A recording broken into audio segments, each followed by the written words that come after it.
Okay, we're gonna get started again. Next we have Chair Martin. Sorry. You're good. Thank you, Chair. Superintendent, good afternoon. How are you, Thanks for Alderman? bearing with us as we get into hopefully the twilight of this hearing. My thanks to you and your team for being here and more importantly for all the work that you do day in and day out. Like my colleagues, I do want to underscore my condolences with regard to Officer Martinez's murder, to you, to all of the leaders, to everybody at CPD on behalf of myself and the 47th Ward. Also wanted to note, as a number of people have mentioned, and as you mentioned yourself, the work that you and your team have done with regard to reducing robberies and carjackings in and around my community is very much appreciated, has not gone unnoticed, and the ongoing work regarding commercial burglaries per your back and forth with Alderman Lawson, also much appreciated. Thank you. Thank you. I want to follow up on a few consent decree related pieces. Something that I worked on before I got into this job, something that I follow very closely.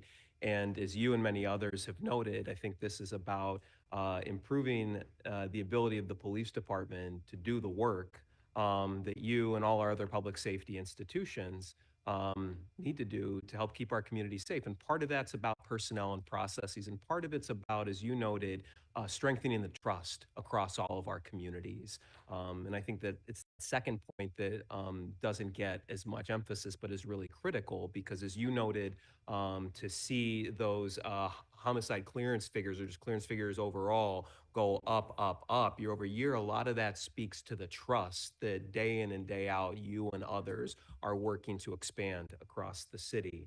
Um, I appreciate the work that you and your team have done around the budget. I don't think, candidly, that the proposed budget gives you the tools that you and the department more generally need to quickly and efficiently comply with the consent decree. I was heartened to learn earlier today that those 9 positions are coming back in with regard to clinical work, but those cuts shouldn't have happened to begin with, because when we're talking about not just what officers need, but also how that works within the broader context of the consent decree, we know with independent monitoring report, the most recent one, that it notes that with regard to obstacles to advancing towards further compliance, they specifically note challenges to fill vacant positions required to service the department. So I just look at that and I say, because they specifically note the vacancy piece, cutting those 9 vacancies shouldn't have been on the table to begin with. Because over the last several years, as Block Club reported yesterday or earlier today, the department is making progress year after year after year in filling those positions. Are there still vacancies at the end of the day? Sure, but there's been slow and steady progress year after year. So looking closely at that monitoring report, I don't think that there should have been a proposal to you and your team to consider those vacancies. I also look at data collection, analysis, and management. That's one where the department at the moment, despite the ongoing work that Chief Novales had mentioned, in full compliance with just 3 of the 42 paragraphs. We've seen good progress, though. It went from 0 in the last monitoring report to 3, so we're getting where we need to go. But again, obstacles to advancing towards further compliance per the monitoring report note inadequate or non-existent data collection to analyze and evaluate officer mental health and wellness. And so I really am concerned that the mayor has proposed cutting a project strategy manager position, 3 project coordinator positions, 18 performance analyst positions. So I understand that the budget that we're currently looking at hopefully will give you all the ability to maintain what is happening, but we don't want to just maintain. And I understand through your remarks that you feel the same. We want to ramp up the pace at which compliance is happening. So, let me know if I'm missing this, but I don't feel that the cuts with regard to the performance analysts in particular, that's not going to help CPD ramp up compliance with consent decree metrics. What do you think about that? So here, um, your concern is valid, absolutely, 100%. Obviously, we had the same concerns. What I can tell you is, and I know you said that those positions should not have been placed on the table. I agree. However, sitting around the table with all the stakeholders, sometimes there has to be an education. Sometimes we have to talk these things out and explain why those things are extremely important. We understand that everybody here has a job to do, and in their job, they're trying to finalize things on their end, and we're doing the same. Which is why I believe everybody is fighting for something that's going to help them get their jobs done. Um, what I can tell you is this, and when I talk to you about the consent decree and the progress, um, and I can probably have Ryan Fitzsimons talk a little more about this. Some of those positions that we looked at was going to be somewhere down the road when we were able to hire those people. In the meantime, we have a lot of people that we've hired, civilians, and people that are still in the process of being hired right now. Um, so again, there was a prioritization around those positions that are going to help us move the consent decree forward. That was what we prioritized. That was of the utmost importance. Those positions that were the most serious to us at this time. Don't get me wrong; they're all every position that we negotiated last year to help build out the consent decree. Because look, part of it too is that I want to make sure that we're utilizing our manpower in the best possible way. We've got a workforce allocation study coming up, and what I wanted to make sure that we had was a civilian staff that could cover admin positions that we have officers in right now and eliminate that need. And if we had the civilian staff to do that, now we can put more officers on the street. We have less of those admin positions that we need to fill with police officers. So, to your point, yes, um, if I could keep every single position, I would. Absolutely. But I do know and we do understand that this budget is serious right now and everyone's taking cuts.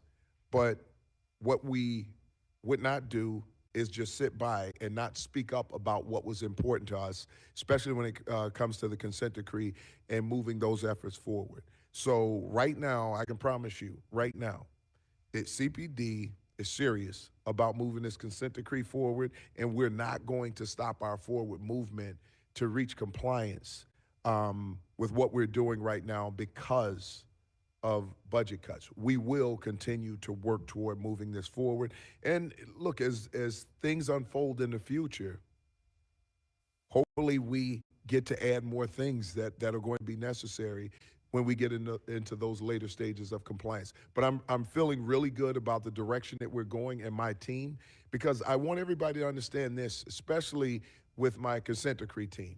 We are working in good faith, regardless to what the reports are out there. They are working their fingers to the bone, and we've got all of the information to prove it. We're taking this seriously, but we want to make sure that we come up with the best possible consent decree at the end of the day, or the effects of it and the way that it affects our department. I appreciate that completely. And I think with the remaining time, I have one quick question and a longer question because we want you to have all the tools that you need, not just to do okay, not just to continue where you're doing right now, but even take off. And so one question, if you don't have it immediately through the chair, of the 456 vacant positions that were cut from your budget, how many of them were tied directly to fulfilling requirements in the consent decree? Ryan Fitzsimons, Deputy Director, Office of the Superintendent. The figure we have is 162. Okay. If you can provide through the chair just a breakdown, an itemized breakdown of those, where they fall. I can give those right now if you want. 15 BIA. Can I ask through the chair? Because I just got one more minute and one more question, but thank you. The last is around training, because Superintendent, I thought you brought up a good piece about when we're using civilians to do civilian positions, that enables sworn officers to really do the work that is best suited for sworn officers. And I look specifically at the training piece. I know that that's something, and we're looking forward to the monitoring report that's coming out next week to see the improvement there. The most recent one talks about us needing to ensure that the training academy receives human technical resources required to effectively schedule and execute the academy. I see 71 proposed cuts. And to me, that's a concern because those could be positions that are filled by civilians throughout next year, and allowing sworn officers to go out, be walking the beat, working with other officers. So if you can respond more to how it would be helpful to bring at least some of those training officer positions back into the budget. Well, it's also helpful that we bring back people because the question was asked earlier about retired officers, people with a level of expertise and training that we were able to bring back. Finding that type of talent is important also because we have people with the experience to provide the training and not just civilians who don't have that police response lived experience. It is extremely important. I come from a training background, and so I know how important training is to our department, and it gets us to the operational compliance in our consent decree because that's where it all ends up. You know, we develop policy, we test it out, and then at some point, once everything is approved, now we start to train on those policies, and to make sure that we have the right number of people in place to provide that training is going to be of the utmost importance because once we reach that preliminary, secondary compliance, everything is training. We have to make sure that we get people trained. So it is important to make sure that we are fully staffed when it comes to our training division, and we have the best and most well-trained people to provide training for others. Thank you, Superintendent. Thank you, Chair. You need a round two? You're good? Okay, we're gonna go with Alderwoman Lenny Manal-Hoppenworth. Do you have questions? Great, you're next. Thank you, Chair. Hi, Superintendent. How are you? I'm well. Thank you for being here. Thank you to your team. I would also like to express my sincere condolences for the loss of Enrique Martinez, and that's on behalf of the 48th Ward. I wanted to let you know that I really appreciate the two new commanders in the 24th and the 20th districts. We're the only ward, I think, that's served by 2 women police commanders, and I'm very proud to work with them. I'm also very thankful to the CAPS team. I was just at the beat meeting yesterday on Kenmore, and I think we just need to continue to work together as we all want the same things. So also wanted to commend you, of course, for your work, especially around DNC. My first question has to do with the vacancies, the 1,000 position vacancies that you have. With the funds that you do have, what are you doing to recruit and retain officers? I mean, we talked a lot today about your challenges, but there is a call to service, right? And I saw that at OEMC, speaking to the dispatchers on the police side and on the fire side. So can you speak a little bit on that? Like, how are we attracting new recruits? I also was at the training academy with others. Alderman Wagasback was my partner. And we tried to work really well together, but it's difficult, you know? So I understand what it takes a little bit. I understand a little bit about what it takes. But can you speak on that? Like, how are we showing that Chicago is a place that we care for our workers? Well, listen, I'll first talk about the importance of a professional police department. Bless you. And when we look at the work that our officers provided for the city during the DNC, you saw professionalism, you saw dedication, resilience, courage. Anything that you could think of that would describe greatness, that's what you saw from these officers.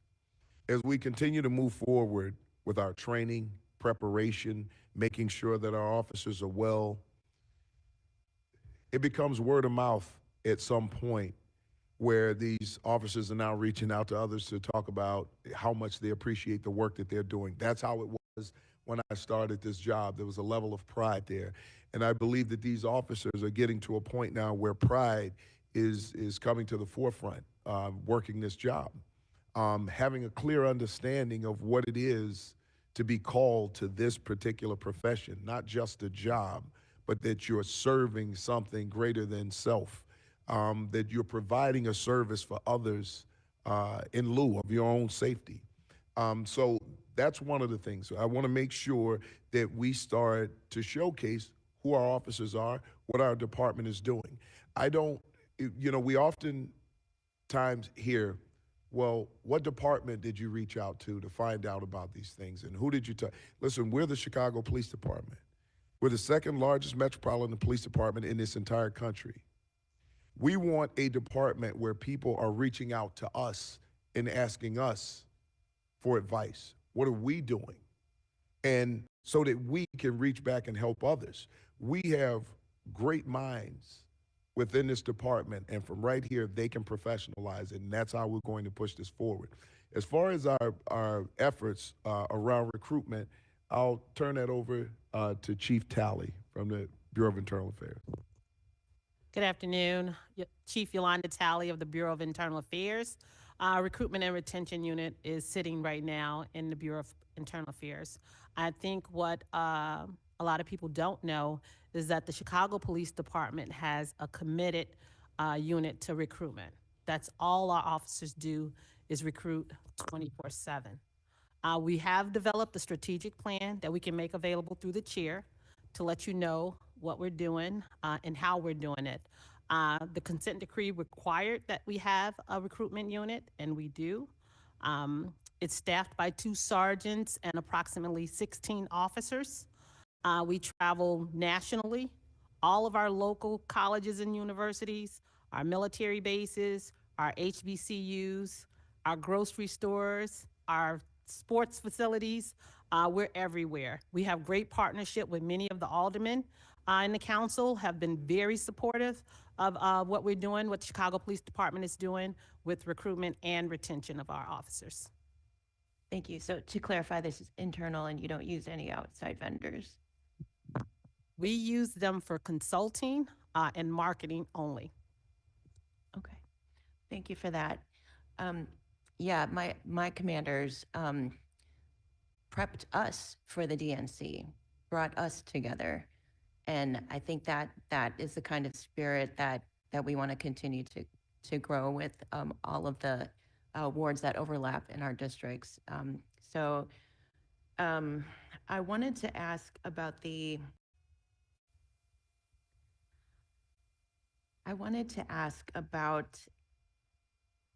what BGA mentioned. As with other departments, CPD's budget includes a reserve balance appropriation from a number of grant funds. And this appropriation, which appears in several departments' budgets, has been retroactively added to 2024 appropriations data as well, and wasn't used in the previous year's budget at the time of the passage. And can you speak a little bit about this? And can you clarify the purpose of this appropriation? Talk a little bit about that, or to clarify that. Yeah. Hi, Ryan Fitzsimons, Deputy Director, Office of the Superintendent. Is this are you talking about the grant funds that we have? So essentially, every time we apply for a grant, we need to incorporate it in here and plan for it. There are some grants like the DNC where we were planning on getting 50 million, but through the advocacy of the superintendent, our partners in Milwaukee, we were able to get it up to 75 million. And then there was a $25 million addition, and then that kind of created that change. So that's kind of just a mechanical way of making sure that what is in the budget documents reflect the reality as it plays out between the last budget and the year. Okay, thank you for that. My next question has to do with the 82.5 million appropriation for legal judgments and settlements. And that was raised $35 million in 2020, I believe, per the budget book, page 306. Hi, yes, Ryan Fitzsimons, Deputy Director, Office of the Superintendent. So one thing I will say about that one is if you read it on page 306, it says as approved by the Corporation Council. So that 82.5 million, we don't really have control over. That's going to go to DOL, and they would be a better one to direct that question to. Okay. I understand that that comes out of finance general, right? No. That one is going to be in our budget. That 82.5 million is within our budget, but we do not control it. It's a way of just putting the cost onto the police department, and then the Department of Law is the one who actually oversees paying out those amounts as settlements and judgments come in. Okay, yeah, I guess the main reason why I'm bringing it up is because the settlement briefings are the worst part of coming down to this building. It is the worst. Scott, would you like to talk about, I'm sorry, Scott, General Counsel Scott Spears, would you like to talk a little bit about how we're trending when it comes to this? Yeah, and I understand, like these cases are a decade old, maybe they're decades old. And every time I have to hear a story, I am not even a family member of those that were affected, you know?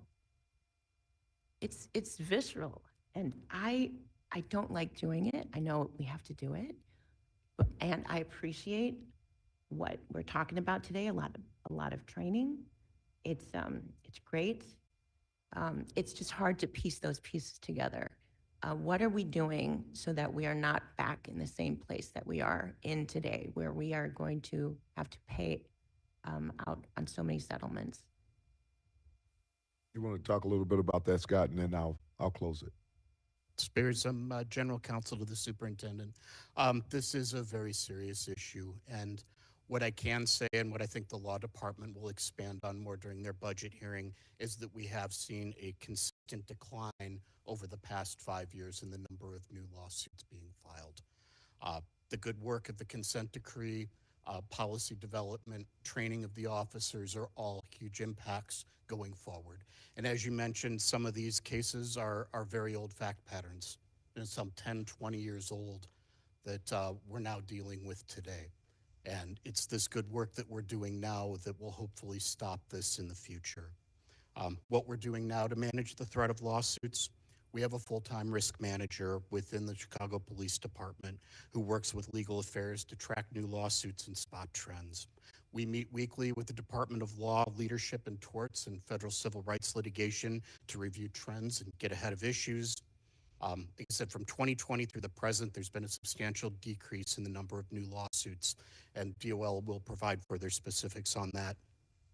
And we'll continue to work with the Department of Law and the Chicago Police Department's Research and Development and Training and Support Group to address issues as they arise and try to continue the current trend of fewer lawsuits. And to that point, when let's look at something as large scale as the DNC, where we had a total of maybe 5 to 6 days of mass protests across the city, and I believe it was a total of 23 complaints. Is that 20 complaints, 3 of them were duplicates, but 20 complaints from the DNC. so? 20 complaints. These are times where you usually see your large lawsuits, your class action lawsuits that end in, double-digit millions of dollars. So we're moving in the right direction to reduce those risks. We've seen a lot from vehicle pursuits, as we talked about earlier, our air support, our helicopters, the different approaches that we're making toward keeping those lawsuits down. So we're moving in the right direction. Still got some work to do, and we're going to make sure that we keep the training up and the strategy to avoid these types of lawsuits in the future. Thank you. I appreciate that. And once again, I commend you and your team for the work. The DNC is a perfect example of what we're doing well together. So thank you. Thank you. Thank you, Chair. Thank you. We're going to go to Chair Haddon, followed by Chair Sixto Lopez. Thank you, Chair. And thanks, Superintendent, for you and your team. And I'll just echo my colleagues' sentiments for myself and the residents of the 49th Ward, extending our condolences for the loss of Officer Martinez. A couple of quick things. One, just want to echo my support. I know we had the opportunity to have a conversation. I know Alderman O'Shea and many others have brought up our concern about the reduction in positions around officer mental wellness and mental health. So would love to work with you and your team to see how we can bring those back. Along those lines, I know there were a couple of grants for this year that went to support first responder mental health. So looking at, I think there was, let's see, there was one we received this year that we didn't receive. I don't see it in the 2025 budget. There's one around 2.1 million as well. Just wondering, if we're not seeing those grants, if we're not seeing those grant funds come in for 2025, what the plans are to continue those services. And I think there's one that was issued for 2.1 million this year that looks like it's being carried over. So are there plans to, how will we use those funds in the next year? Hi, Ryan Fitzsimons, Deputy Director, Office of the Superintendent. So that is a grant that we got from the state. We're sharing it with Fire, OAMC, and us. So our share is 2.1. The big thing that we're trying to do with that is a refresh on some of our gyms, notably at Home and Square, headquarters, and our training academy on Jackson. What we are trying to move quickly on is we have a contract to buy the cardio equipment, but the weight equipment, we're trying to move as quickly with that with Department of Procurement Services, because we have a 6-month lead time in order, once we place the order, it takes 6 months to get the equipment is what we've heard. We don't have a contracting vehicle right now. So anything we can do with the Department of Procurement Services to get that equipment, that contract for weight equipment, we look forward to that partnership. Okay, that's helpful to know. Thank you for that. Switching gears a little bit, but also related to a grant award, just for a different topic. It looks like there was $1 million grant in 2024 for sexual assault kits. It looks like we're carrying over the grand bulk of those funds, almost 800,000. And just wondering, could you explain, the timing? I know sometimes with the grants, we don't receive them in time, but, do we have a backlog, right, of the sexual assault or the rape kits? And how many were we able to process in 2024?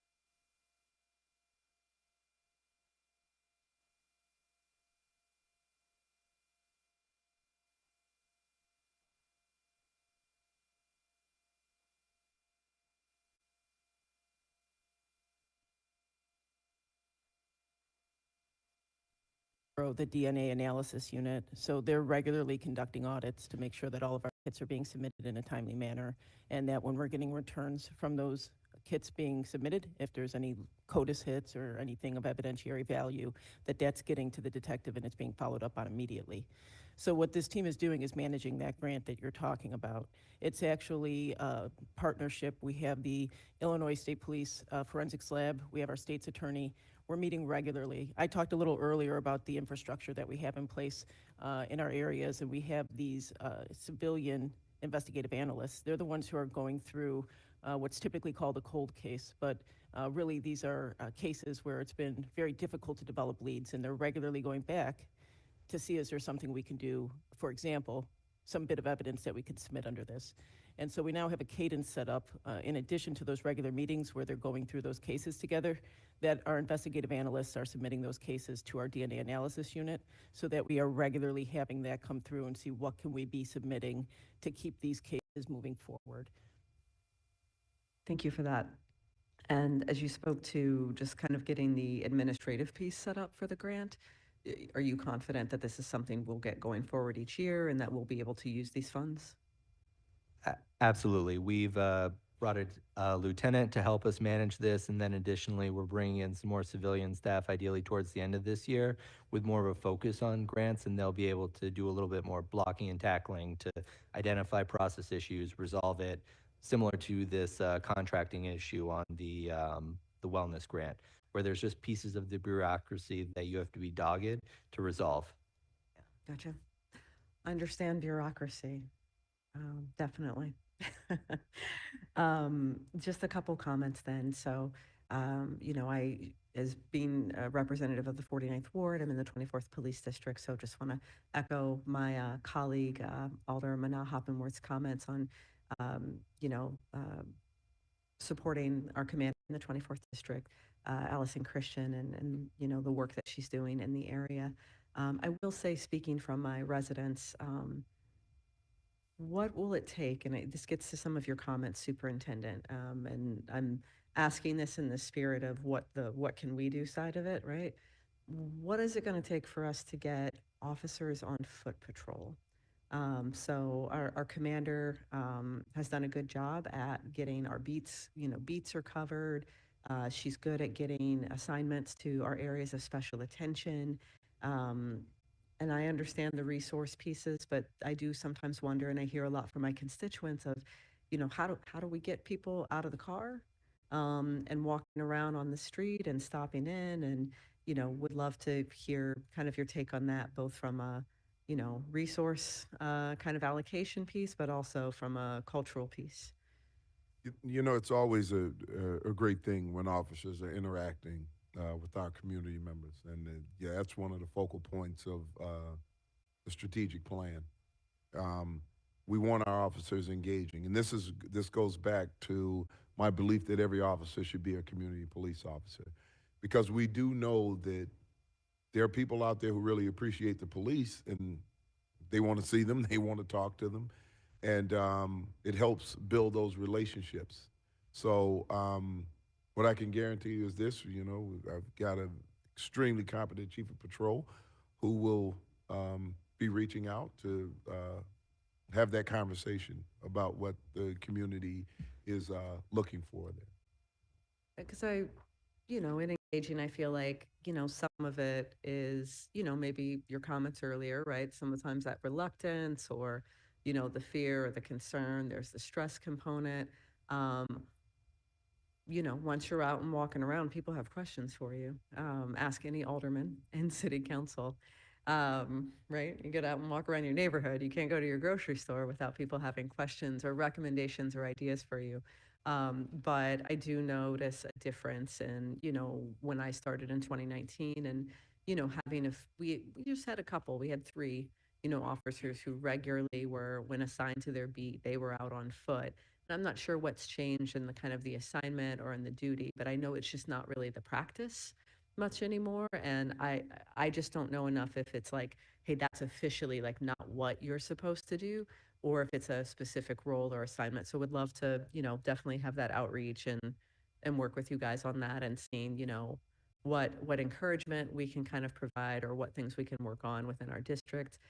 Having a lot of small commercial streets, That's what I hear most from kind of constituents. Like we've got these commercial streets around our red line stations with a lot of our small businesses. And especially, you know, our commander's great about making sure we get like kind of extra presence and attention after we've had a shooting or something that's been traumatic. But figuring out how we can like regularly support, right, the resources and the behavior for people to feel comfortable. And by people, I mean the police officers, right? Kind of walking around when it's not an emergency, right? I think is also just as important. Absolutely. We know that makes people feel a lot more safe. So we will follow up with that. Absolutely. Fantastic. And then just a second, I think my colleague Alderman Vasquez already requested this, but also just a +1 on those lists of kind of the planned special events and what those eventual costs have been in kind of police staffing time. As you know, I did ask a similar question of Commissioner Hedspeth from DCASE, and we certainly had that line of questioning around their process. And I hope that with the information that her department and your department provides us, we can, from the council side, work on maybe a better process that gives you guys a seat at the table. From what I hear, you don't have one, a seat at the table so that we can better manage and join our resources. Absolutely. We'll get that to you. Thank you. And thank you, Chair. Thank you. Thank you, Chair Hedden. Alderman Sigcho Lopez. Thank you. Thank you, Vice Chair, and thank you, Superintendent and your team for being here today. My Thank you. condolences to the Chicago Police Department and all the family members of the victims, as well as all the victims of senseless violence. I do think that it's one life too many, and I think public safety belongs to public servants, and I think we have a lot of work to do. I have a few questions, just follow up. A lot of it has been discussed, but I do want to stress and talk a little bit in detail about the consent decree. I see that in the budget in line 92, 95, I think there's about, What page are you on, Alderman? is page 306. You know, and team, for the recommendation for this year, we got about $6 million from about $80 million in 2023. So in terms of the, you know, those $2 million, I think that you have said that there are certain things in the consent decree that you're going to fight for. So what are those aspects that you think are important to fight for in the consent decree, and what are those cuts that in this line item? You want to talk? Yep. Hi, Ryan Fitzsimons, Deputy Director, Office of the Superintendent. So that 9295 line that you see is that's our consent decree line. The main reason you're seeing a decrease there is we've taken some of our training lines and we're moving them from issue areas that aren't necessarily covered by the consent decree, but they still are training issues, right? So our forensics accreditation, that involves quite a bit of training, but forensics accreditation isn't covered in the consent decree. So to make sure that we're budgeting appropriately, we moved that money out of that consent decree line. Additionally, we moved money from that to our helicopter pilot training. So we're still reinvesting in our officers to make sure that they are well trained, that they're practicing, especially with forensics, in a constitutional way. But if you read through the consent decree, it's not going to talk explicitly about helicopter training. It's not going to talk about forensic lab accreditation. So it's just moving things where we're maintaining the spirit of the consent decree, where we're training our people, but we're just making sure we're budgeting appropriately. Mm-hmm. Thank you. My concern with this is, you know, in line with some of the recommendations of the Inspector General. I think that in 2022, we paid about $123 million in police misconduct settlements. I think that is an astronomical number for us every year. The Inspector General actually talked about addressing the risks that this comes, but I'm really concerned about what I'm hearing in this body, that we actually have to go away with some of those recommendations, increasing risks and not respecting the recommendations of the consent decree. And I'm not talking about your department, but I'm talking about, you know, the politicization of legal mandates. And I think that one of those risks, and I will be direct with this question, is when we have extremist groups in the department, like Oath Keepers in particular. There are members of the police department, which is a handful of cases that have cost millions of dollars alone to this body. So when I'm hearing that we want to expand police stations, when I'm hearing more of that, I also want to hear the responsibility that comes with reducing those risks. That's something that the Inspector General has shown a lot of concern about. I'm hearing also with Attorney General in terms of protecting those safety nets and constitutional policing. So can you respond to me around, we just had a hearing, Business Affairs were here in a hearing on this same body about, the concerns that I have and many had around extremism in the rank and file. Do you think those are risks that the department is willing to take given the high cost with this kind of practices within the department? So let me address that when it comes to the consent decree. And we know what the consent decree is designed to do. But when we're talking about misconduct throughout the department, we as a police department and myself as a leader shouldn't wait on the consent decree or shouldn't depend on the consent decree to weed out corruption if we see corruption and we find it. So cuts to the budget, no matter what, is not going to interrupt our focus on making sure that we have the most professional department and that our officers are policing in the most constitutional way. So to rely on the consent decree it actually would be less effective than taking on the responsibility as a leader to make sure that you're weeding out any level of corruption. Now, when we talk, and there's a lot of talk, and I realize that it's not going to go away, when we talk about extremist groups and we talk about Oath Keepers, we as a department have worked with CCPSA to recognize bias individuals, biased behavior, any biased policing that we see, any discriminatory behavior or discriminatory actions. Oftentimes, we look at groups and we look at affiliations and we judge people based on those affiliations. And we sometimes have to be careful because when we look at, let's take something like gang database, what is considered a gang and what would be in that database? And if we don't have some clear way of defining what it is to be considered a hate group, a group that discriminates, if we're not looking at the behavior, then anyone who doesn't like something or someone that they're affiliated with, they can call it a hate group. I've heard people call Black Lives Matter a hate group. Are we going to start looking at those affiliations? What we need to look at is behavior. What are these individuals doing that we as a department can address outside of all collective bargaining and everything else that's involved with this? And we need to do a deeper dive into people's behavior. And I can tell you this right now, we have had things come across our desk, my desk, coming from IED, coming from COPA, where we have identified this type of behavior.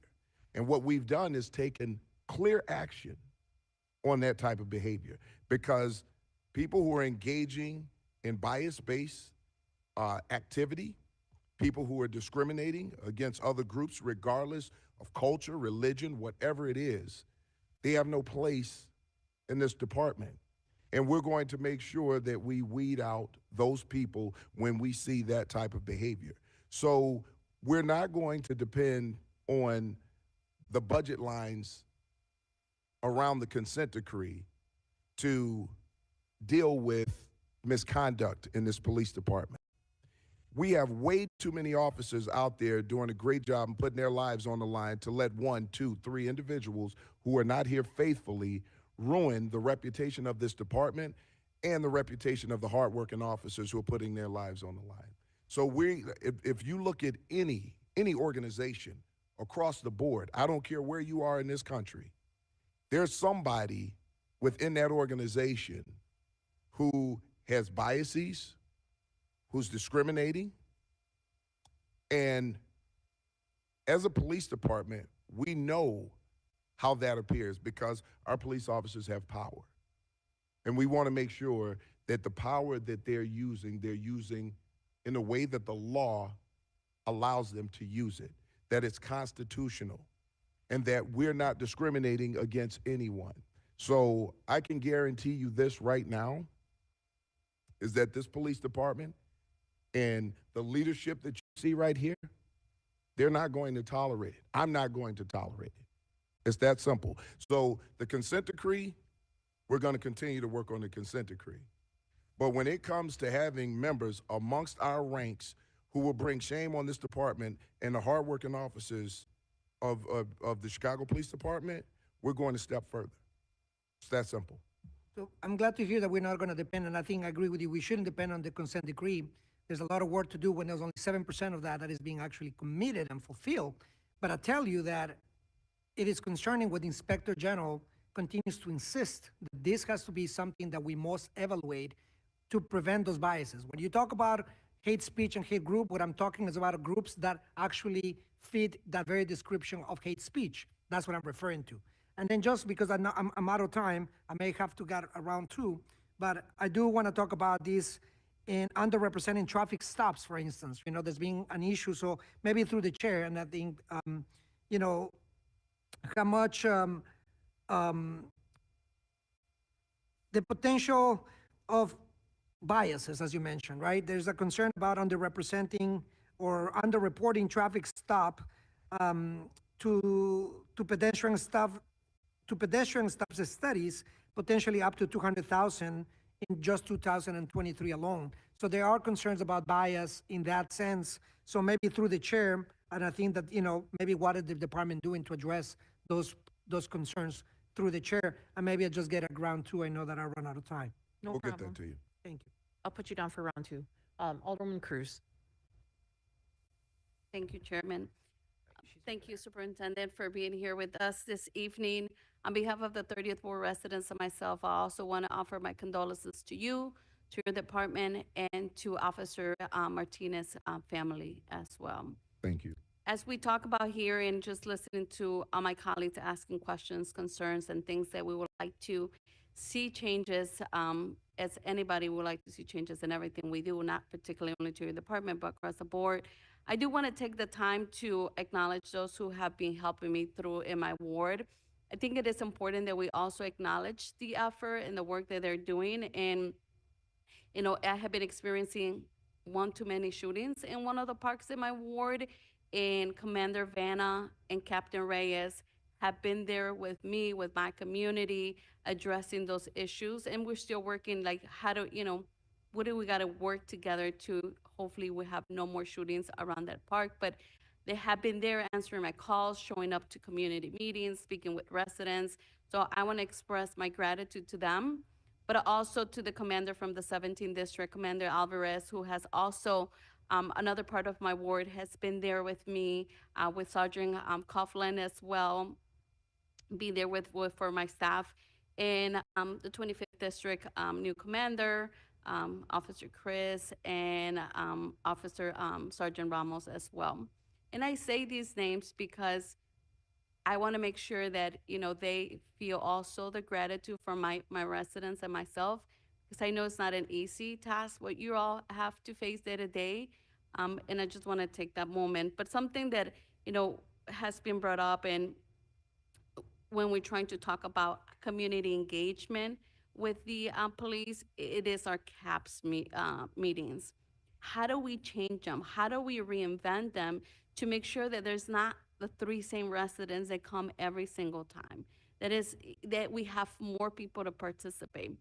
So I want to suggest, if, you know, maybe going back to workshops, things that will arm our residents to be ready to call 911 and give a very good detail of whatever the situation is.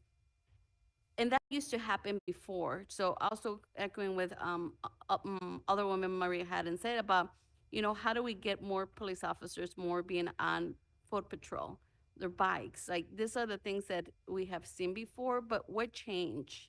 Like, how can we go back to before CAPS having more workshop, more interaction? What are the things that we can change to make, more productive and have more residents attend these meetings? So what I can do is eventually turn this over to community policing. However, one of the things, and it was unfortunate when I was in Inglewood, as soon as COVID hit, and when COVID hit, that changed everything. People always, they showed up at these community meetings, they showed up at the beat meetings. The question now is, how do we get back Right.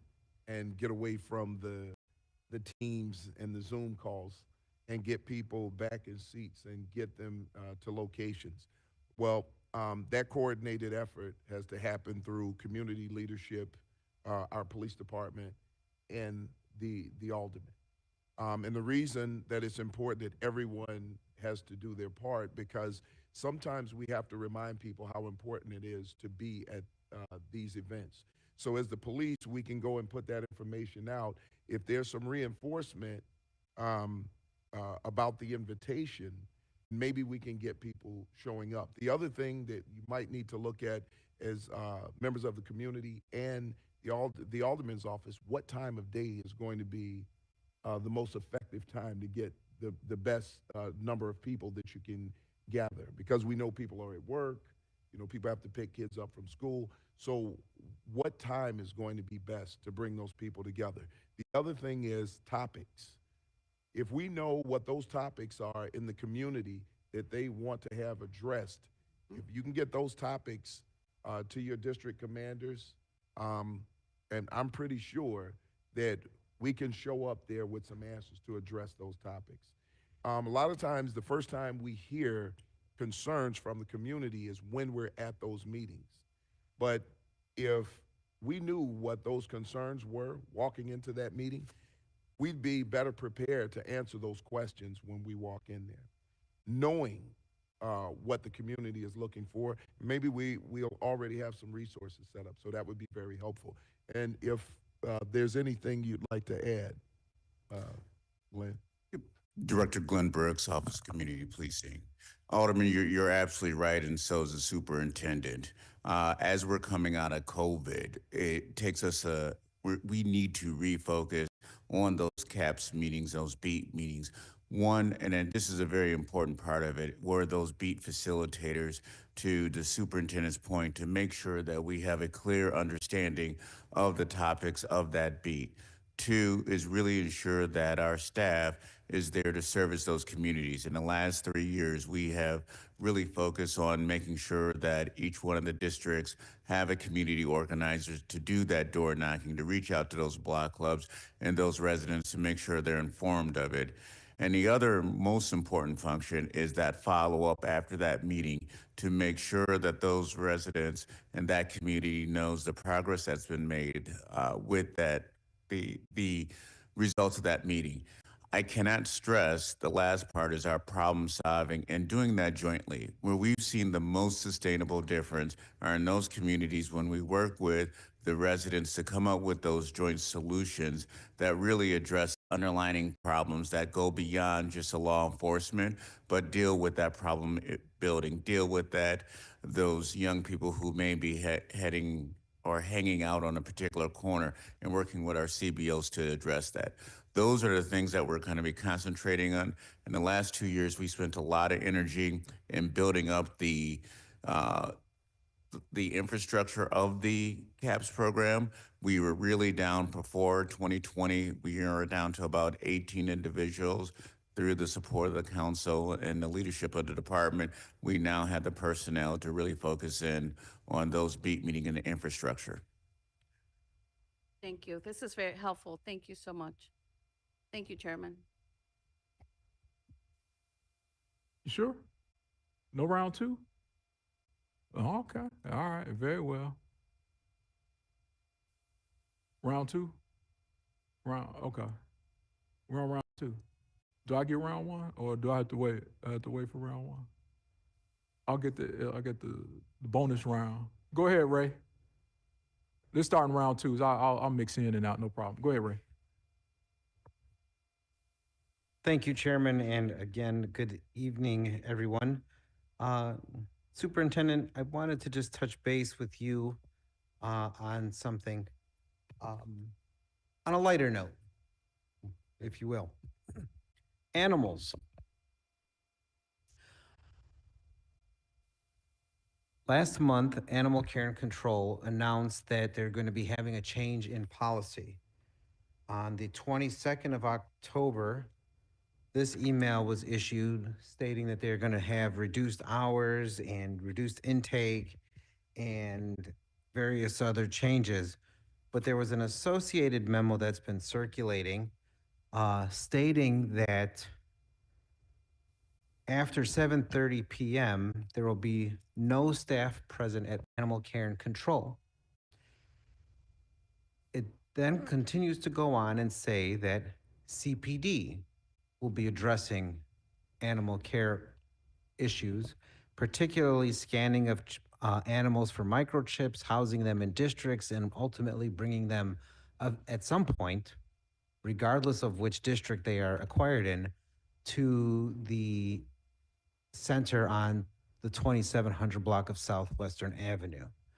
I guess my first question is, were you aware that this has been circulating?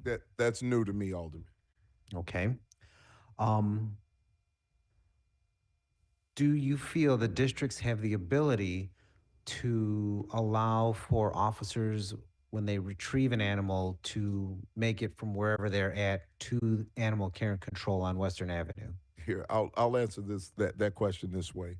We know that our officers have been in the field and seen stray animals, and we have officers who are animal lovers, and they've picked up stray animals and gotten them to their rightful owners if they were chipped, gotten them to, or called animal control.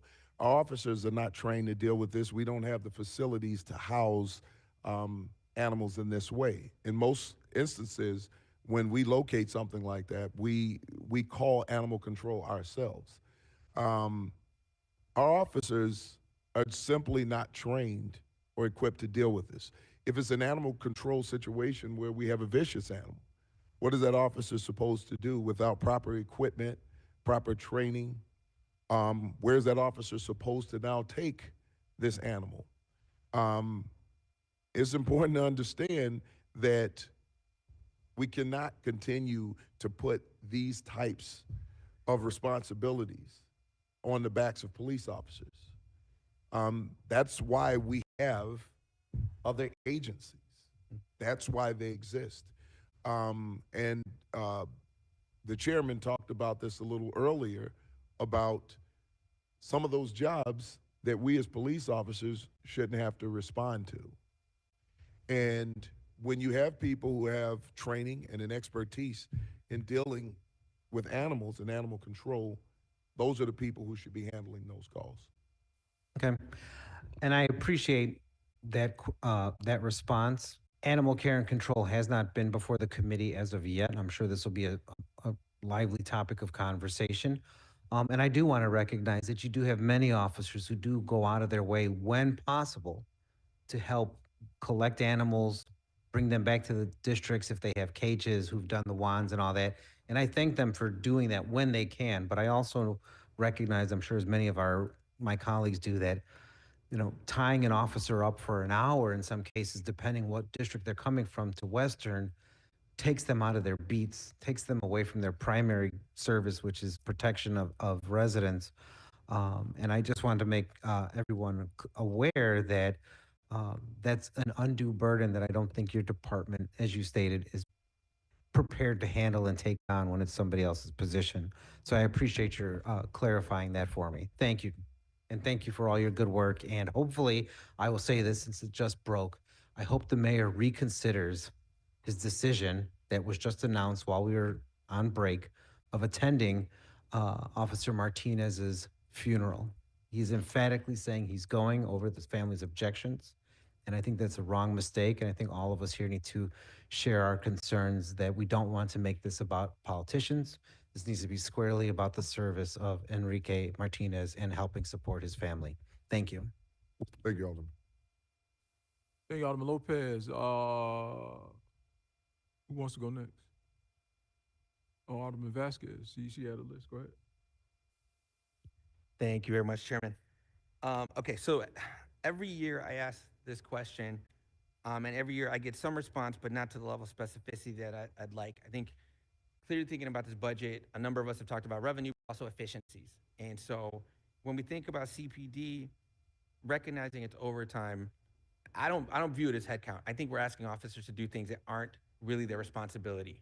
We ask everything from festival security to parking enforcement to dealing with homeless and everything else that impede the core functions of apprehension, investigations, and emergency response when appropriate. What I really would like through the chair is a list of responsibilities that CPD feels shouldn't be their responsibility. Because I think that's how we begin the conversation of building a transition as to what departments do these other things that allow the actual folks out there that are doing the work to focus only on the work and not get burned out. So through the chair, would you be able to send a list of those things? What we can do is sit, talk, have a conversation about what those things are, because as a police department, we do want to be careful about sending a list of the things we think we shouldn't do, because there's some things out there that are very important that other people think that we shouldn't do as a police department. But if it's about people, if it's about helping people, regardless, when we have the opportunity as the police department, we show up, even if that means that we get there initially and we need to call someone else for secondary help. So what we'll do is we'll sit down, we'll look at those things, and we'll get some information back. Okay, yeah, I'd definitely like to get that scheduled, because I think there's a reality to the fact that even if we had that list, it ain't happening overnight. Clearly, CPDs who we're calling for a lot of these things, that if we don't build a ramp to actually help transition, we're not going to get to the point where the officers who we clearly need out there doing the core functions are able to. So, Agree. Thank you for that. There's a number of gender-based violence positions that were housed in CPD that advocates felt shouldn't be in CPD. Are those positions in the budget again this year? And can you talk about the positions and what they've achieved in 2024? Ryan Fitzsimons, Deputy Director, Office of the Superintendent. So one of the things that we've done with our, in communication with the advocate community, is we've changed the name of the title code in complying with their ask and federal best practices. So what you see here is victim advocate. We've changed that to victim specialist. And then we're going to continue to work to just make sure that as victims come in, we refer them to those advocacy groups to make sure that there are bright lines between what we're doing and then what they're doing. Okay. So similarly to what I'd asked before, it's like the way you kind of measure success and tracking, if you get sent through the chair, kind of anything related to that, because I think at the end of the day, we just want to make sure it's effective and people feel supported. So whether it's housing one or the other, at base minimum, just getting an understanding of that, I think would be helpful. So if you could send through the chair, that'd be great. Absolutely. I'm trying to rush through questions given the time. So we keep hearing about the 200 detectives. Take your time. Oh, thank you. Thank you, Chairman. We hear about the 200 detectives, but I'm curious as to whether that's been a net gain or net loss since the term's begun. Well, technically it's been a net gain. What you have to look at in a department, especially when it comes to positions, detectives, there are promotions that happen, there are retirements. Yep. So as we make new detectives, oftentimes we're replacing detectives who have retired, those who have been promoted to sergeant and moved on. Right now we have 80 in the academy now who are going to come out, I believe, in a week or Friday. Okay. Next Friday. So right now, I believe the net gain is what's our number there? We'll be at 1,147 once those detectives come out. What was it beginning of the term? So if we, at the beginning of the term, we'll have to get that to you through the chair. Okay. Yeah, because I heard things, it was like 2 extra detectives and we're waiting on the other 80 to come in. Is that accurate? That's accurate. I'm not sure about the two. Chief, would you have any information on that one? Antoinette, City Chief of the Bureau of Detectives. I think what would be helpful for me, though, is I'm trying to understand the time frame that you're looking at, and I think the challenge we have is the fluctuations that the superintendent just described. We do know that there's a net gain, but I'm going to need a little more information, and it may have to come through the chair. Sure. It would have been, what is it, May 2023? So here's what I'll tell you. Since then, and that was the time that the mayor took office, and that was the promise for the 200. The last 80 that we just put in accounted for the total 200 number. In that, and we'll look a little deeper into that, if at that time the other detectives that we put in, the 120, if our net gain at that point was 2, at this point it's 82. Yeah. Like I said, just for clarity, because I want to make sure attrition happens everywhere, just to make sure. And then 2 questions, Chairman, if I could. Go ahead. Okay. Events, I know we talked ad nauseum about that. I just want to know if CPD and you would be in support of 3 components, having CPD be a part of the contract agreements before a contract is signed. Because what I'm hearing is the contracts get signed with these folks throwing events, and then CPD gets consulted after. I'd like for the ability for CPD to say, hey, we can't sign this contract unless they do X, Y, Z. Would CPD be in support of that? Yes. Second, establishing a matrix related to expectations according to different tiers of events. You've got Lollapalooza, you've got Pride. They're not the same thing, but having like a matrix of like, here's what we expect out of this tier. Would you be in support of putting something like that together? The key is that we'd like to be at the table for all of these things, and measuring those case by case would be effective. Sure, absolutely. Yeah, definitely like a beginning conversation, but obviously there's particulars to all of them. And then lastly, which I think should be a no-brainer, and this is more Department of Law, is including contract language that would prohibit future permits for those who don't reimburse the city. That's a good one. That's not fair for him. All right, well, I'm just going to say I'm in support, and when Department of Law comes, we're going to be asking them, because if you don't ante up, you shouldn't get the chance to re-up next year. So thank you for that. The bottom line is we would like to be at the table for these things, because to have us at the table for the discussion, we would have a little more control over what happens. And we want to empower you to have the ability to do so, because again, to everybody's point, the more events you have, if we're just having them, we're pulling resources everywhere else where they're needed. And so, yeah, if somebody's not willing to pay the bill, I don't go to a restaurant, don't pay the bill, and then I come back next for another meal. We're going to do the same thing for these folks if they're not paying. And lastly, with Trump coming and Sanctuary City here, we would just like to have a commitment to have a future conversation in the Immigration Committee as to like what preparation might look like, and just have a conversation, because I think people have a lot of questions. So let me just go to Scott Spears really quick because we want to be clear with everybody of what it means here to be a sanctuary city. So Scott, do you want to talk a little bit about that? Yep. Scott Spears, General Counsel to the Superintendent. We are still bound by the Welcoming City Ordinance. This is something that I worked extensively on in 2016, 2017. No person in the city of Chicago, regardless of immigration status, should be concerned that asking for help from the Chicago Police Department could result in that person being subject to the enforcement of federal civil immigration law. So Section 2173 of the Municipal Code sets out our restrictions. The department cannot cooperate in the enforcement of federal civil immigration law. That's immigration detainers, civil immigration warrants that are issued by ICE. In addition, we have reporting requirements when we're asked to participate, when ICE asks us to honor any kind of a warrant or a detainer. We call that into OEMC. We issue a quarterly report that the Inspector General and the Mayor's Office makes public. We're not allowed to enter into what's called a Section 1357G agreement, that is a cooperation agreement between the federal government and a local police department to assist in the enforcement of federal civil immigration law. I think the mayor has made clear that we're standing by our commitment as a welcoming city, and that will not change. Yeah, thank you. And just to be clear, I don't doubt the commitment and the will of the police department as far as being partners in this endeavor. I just also don't doubt the craftiness of folks that are going to have 4 years trying to figure out every possible way to mess with the city, whether financially or otherwise. That I think just us talking about it. For example, New York's comptrollers put together a risk assessment of what happens if Trump guts everything going on in New York, and I think our city hasn't done that yet. And so I'm deathly concerned, not just on this topic but others. And so just want to make sure we're all talking. So Yeah, and for us as a police department, being politically neutral, we don't get into the politics of it. We follow the laws around it. yeah.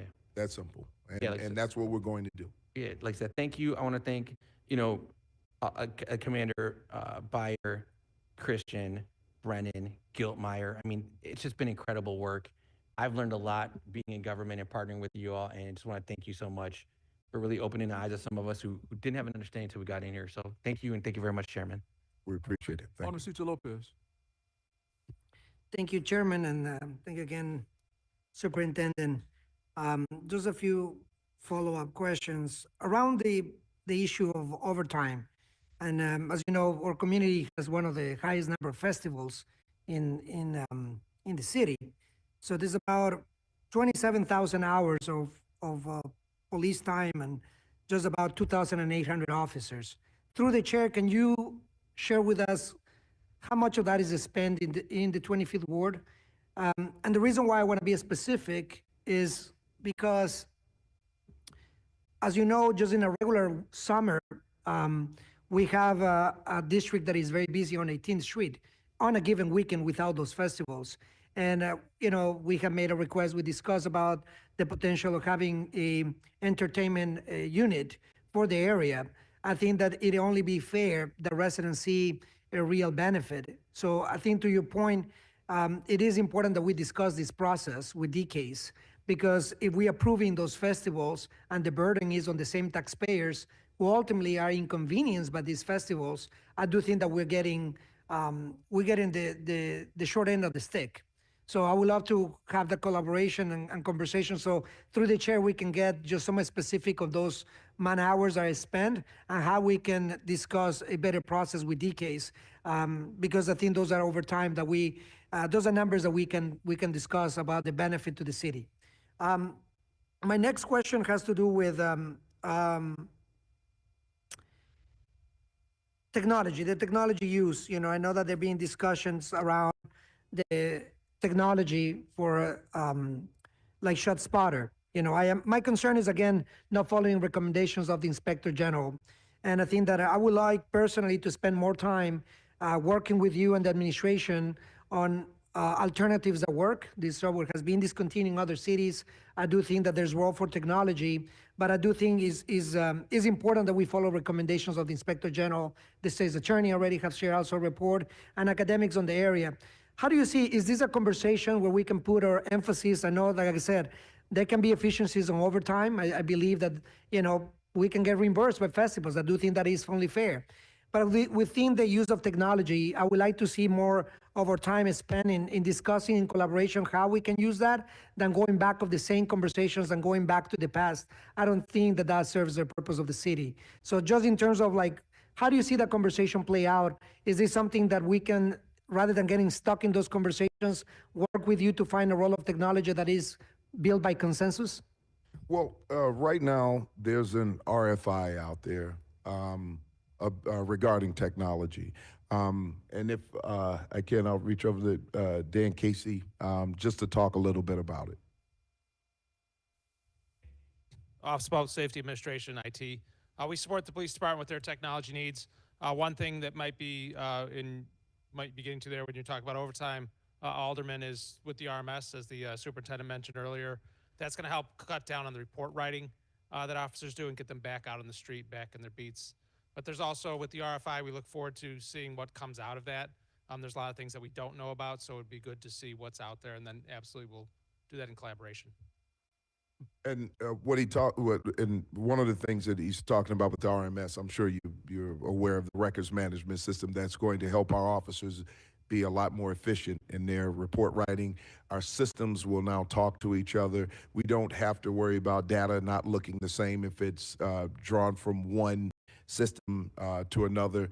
Everything will talk to each other. This is going to reduce the amount of time that officers are spending writing reports and in the district. That in and of itself can reduce levels of overtime. Thank you. Thank you, Superintendent. I really appreciate that, what we can do.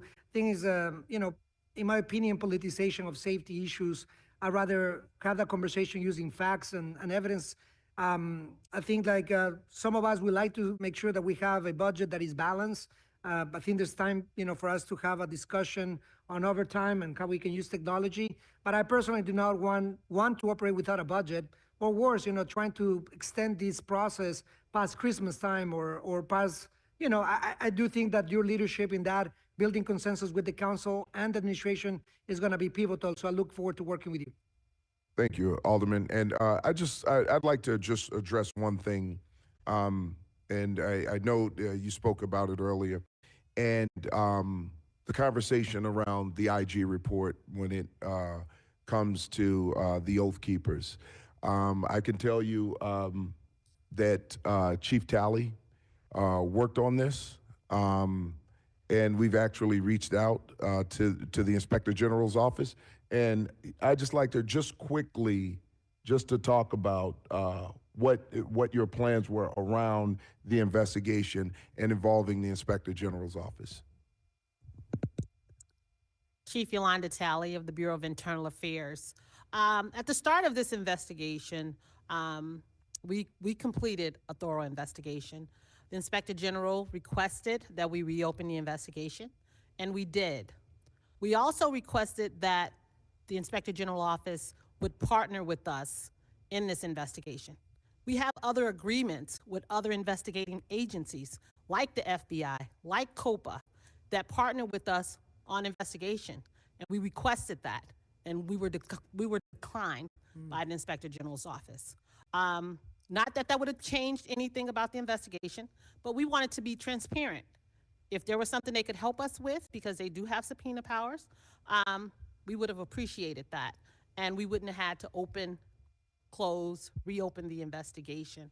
So we're willing to work with any agency when it comes to investigations. We're open to partnering with any investigation when it comes to accountability. That's all I have. Thank you, Superintendent. I know that there's been calls for a task force potentially, and I do think it's good to hear that we want to work in collaboration. I think our residents obviously are concerned, and I think it's good to hear that we want to have a path towards collaboration to a task force or something of the like. Thank you, Chairman. Thank you, Alderman. Alderman Manor Hoppenworth. Hi. I'm sorry, Manor Hoppenworth. Thank you, Chair. Hi, I had one follow-up question, and it has to do with, well, firstly, I'm looking forward to the workforce allocation study. I'm very interested in that. But also, I'm curious to know from you because I believe that you all do so much. I think that I think about the transition that we are in right now with the CARES team to bring non-police to mental health crises, and we need that here in Edgewater too. But I think that you all do a lot, and so I'm just curious to know if you think that there are parts of what you all do that other departments could also do, like the finance department could do.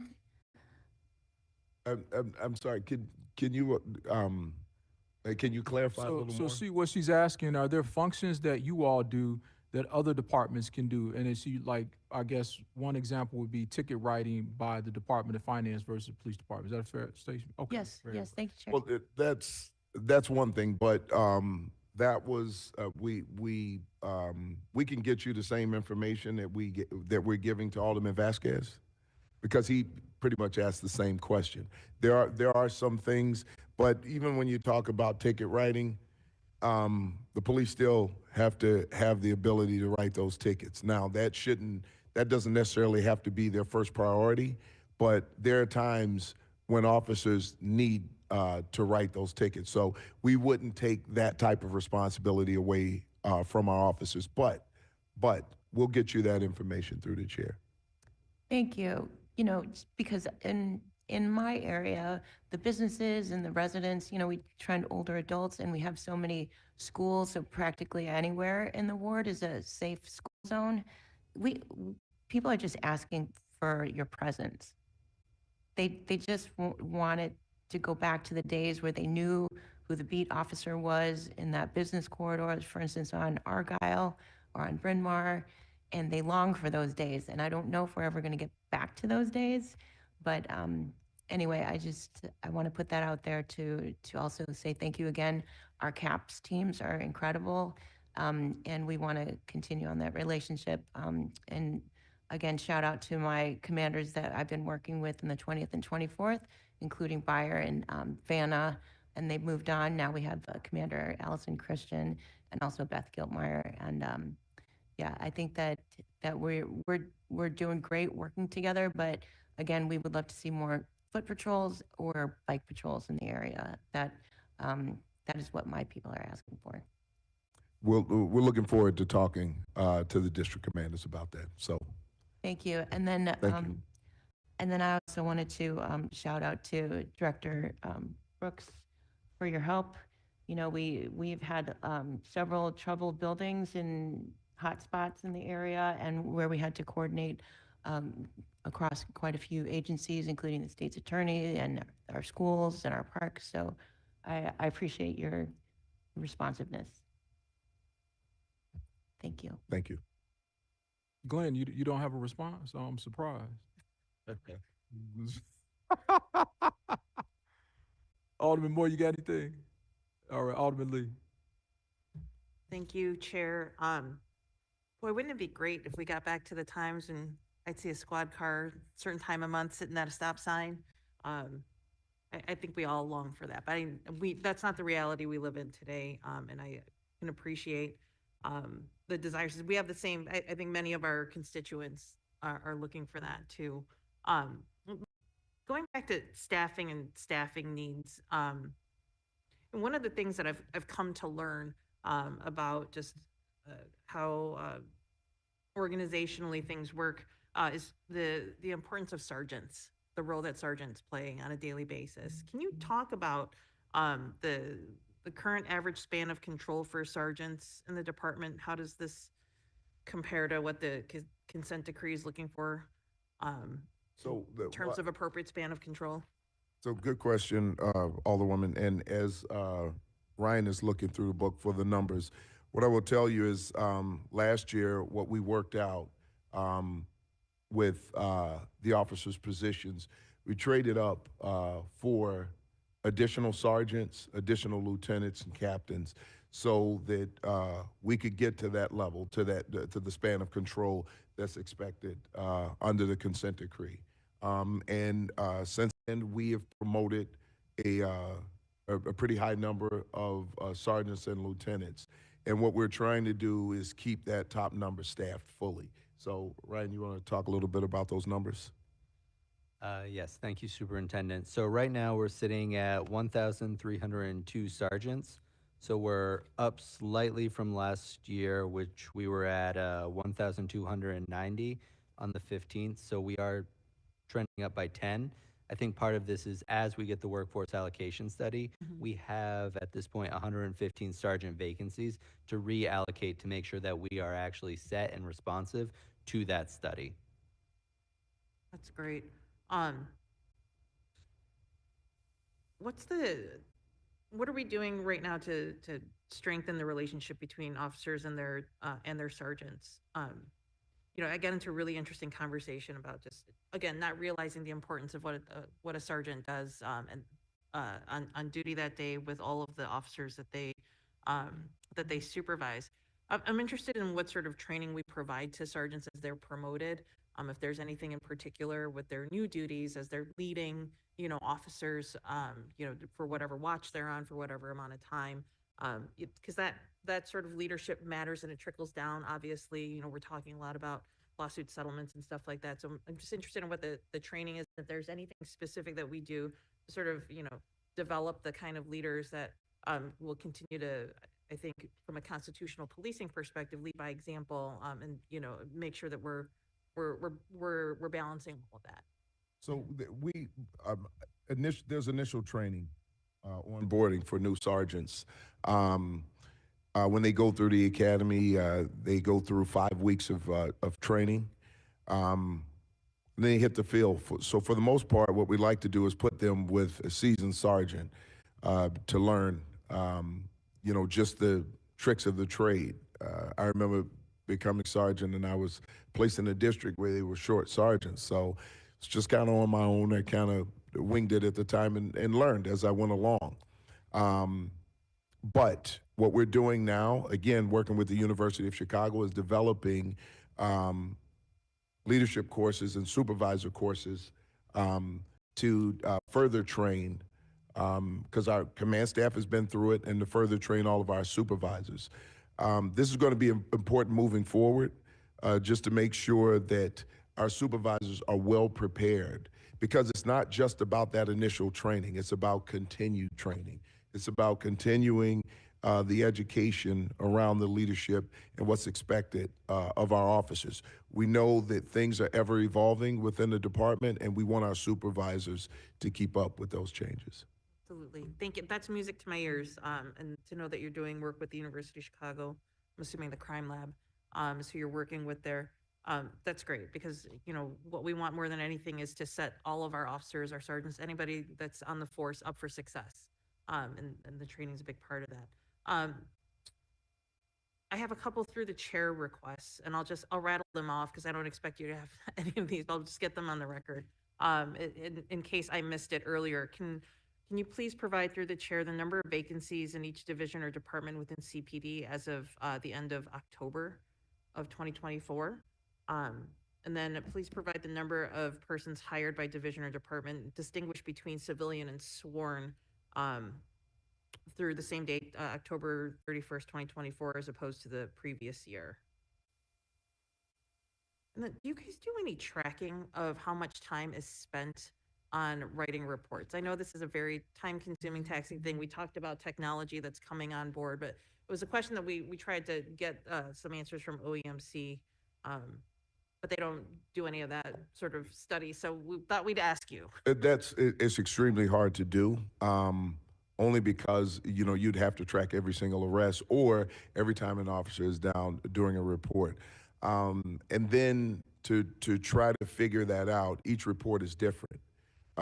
There's some reports that may require more notifications, a deeper dive into an investigation, which may take a lot longer. So that's really hard to track time-wise. But what I can tell you overall is that our officers spend an enormous amount of time in the district filling out reports depending on an event that occurred. If an officer makes an investigatory stop, which turned into a foot pursuit, and the individual had a gun and tossed it, and then as the officer goes to take the individual into custody, he fights with the officer subdues him.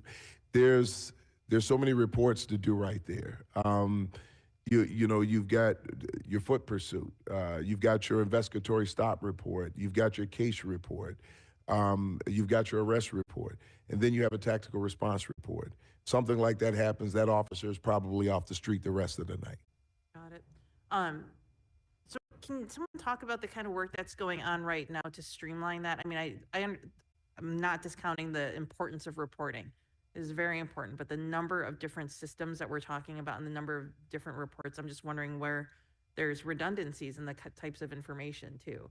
Like, why couldn't it be one long report that has all of these different aspects to it? I'm probably asking a really rhetorical question at this point. I just know that there's an inordinate amount of time that is spent on writing reports, where we need to do whatever we can to find efficiencies for you so that the officers can be out on the street versus behind a desk writing a report. Well, we have, this is why the RMS system is very important, our records management system, so that these systems are talking to each other, so that things could auto-populate. Mm-hmm. Because these reports have to be done. I mean, this is something that's absolutely necessary. But if we could get each one of those reports to auto-populate uh, the arrestee's name, or even the narrative that's written. And then there's consistency across all reports. That's why the records management system is extremely important. Without that, trying to streamline a report like that becomes as difficult as everything is right now. So we do need to work on getting that RMS system in place. Once we can get that in place, we will see a reduction in the amount of time that officers are spending inside of a station. And Dan, we may have asked this question the other day with OEMC, and I apologize if this is redundant, but do we have a sense of what the timeline is for that in terms of just different stages of, implementation? Dan Casey, Office of Public Safety Administration, IT. We have an RFP that's active right now, so we got to be somewhat careful in how we discuss Sure. this. But there is an RFP, unlike an RFI, that will have proposals with dollar amounts, and we can create a contract off of that. We expect there to be several respondents. We expect to be great competition and a great price for the city. So our expectation that's going to close here very shortly. We have already assembled with a lot of police input here. Almost every bureau is represented on that evaluation committee. And so that evaluation committee will dig into those proposals that we get. We'll weigh them by price and everything else, and by, its foremost, its ability to solve CPD's challenges, for the report writing. And then we will implement them once the contract is signed. So that takes time with the city, especially the contract discussions and negotiations, as you're well aware. That could take a few months, but I will tell you that the law department, the commissioner has been very much engaged in this and pushing her folks, just like the superintendent's been very engaged in it. And so we're all focused on this, and it is a high priority for the mayor. Okay, thank you. Chair, just a couple more, if that's okay. With respect to ShotSpotter, I know it's been deactivated. I'm just wondering, since they've been decommissioned, what have we seen? I know a couple of my colleagues have commented on it earlier. I think at the ward level, we continue to encourage people to call the police if they see anything, hear anything. Has it become more difficult to locate the exact location of a shooting when someone calls? And I'm wondering how many more calls we're getting at this point. I tried to ask this question. I asked for it through the chair of OEMC, but I guess anecdotally, I'm just wondering what that experience has been, because I imagine that, it's become a little bit more difficult to narrow down where something's happening if we don't have the science and the technology that can pinpoint a location better than, folks calling in from their homes, not knowing necessarily where shots are coming from. Well, I can tell you a couple of things. One, start with OEMC. Have a great partnership with Jose Tirado, who heads up OEMC. It's really still early in the process of figuring all of these things out. Excuse me. We're going to need more time to do an analysis. Now, what I can tell you is, if there's shots being fired and someone calls in and they don't know where those shots came from, and we had technology in place that would have detected the exact location or an address, obviously we could have pinpointed the location, look for a crime scene, that type of thing, and look for victims also. So that is one of the things that we lose when we lose that type of technology. So that is there. But to give you a complete analysis of what we think the true effect is, we're going to need a little more time, and I will work. Yeah, fair enough. And I think you've given me just the confirmation on what I think everybody suspects, right? If you don't have the technology to sort of really pinpoint a location, police resources, more police resources have to be spent on trying to locate where that's happening. So I know you don't have hard data for me, and that's fine. Appreciate that you're going to be evaluating that. On the issue of language access, I'm going to ask this all the time, just on behalf of the Asian American community as well. I want to really compliment you and the 9th District in particular on the work that they've done and all of the leadership that's come through the 9th District over the years, from Don Jerome to Kurt Mullinex and now Joe Mark. to really work on recruiting officers that speak Mandarin and Cantonese. I can't tell you the difference that that's made in my community in terms of people's willingness to engage with the police, call police. There's still lots of work to be done, but any work that we can continue to do to do recruitment. I know you've got two great officers on that recruitment team that are Asian American, that are out there as well. I asked last year about training for individuals in terms of just language. I'm Chinese American. I was born here. I speak more Chinglish than I do like proper Cantonese. Chinglish is a thing. It's a thing. I promise you. If you just like Spanglish, where I have enough to sort of get by, but I couldn't really I couldn't do a police report. And I think that there are, as the generations go, more American-born Chinese may not have the types of language qualifications that someone who has spoken their whole life might have. But are there opportunities to provide language training for people who are interested in developing those skills? So first of all, let me just thank you for your efforts in helping us recruit to get more Asian officers on the job. I'll turn this over to Chief Navalis, who'll talk a little bit about this. Chief Agent Navalis, Office of Constitutional Policing and Reform. So one of the things that I wanted to talk about in regards to what we're doing to effectively create those communication chains is we have currently, and we've had this for over a year now, we've adopted the language line application, which is on the phones of the officers. So there's over 6,000 in patrol alone where officers could use that for translation. Second, we just entered into an agreement with a company called Berlitz, who developed a tool so we can certify our officers. So they're actually certified translators, which they meet a certain threshold where they're able to take those reports and communicate with officers and victims of crime to ensure that we document those incidents properly. What we want to do is ensure that that communication exists, that the folks feel supported, and those translators, will be there to not only take the reports, but also help in other aspects of the department where translation would be needed. That's great, and Berlitz is a great company. I appreciate that the department's using language line. Through the chair, if we can get just the number of times by language and by ward, how many times the language line was accessed by officers, I would appreciate that. Looking at, I'm sorry, just totally lost my train of thought. It's going to come back to me. The gremlins in my computer again. Okay, my last question is about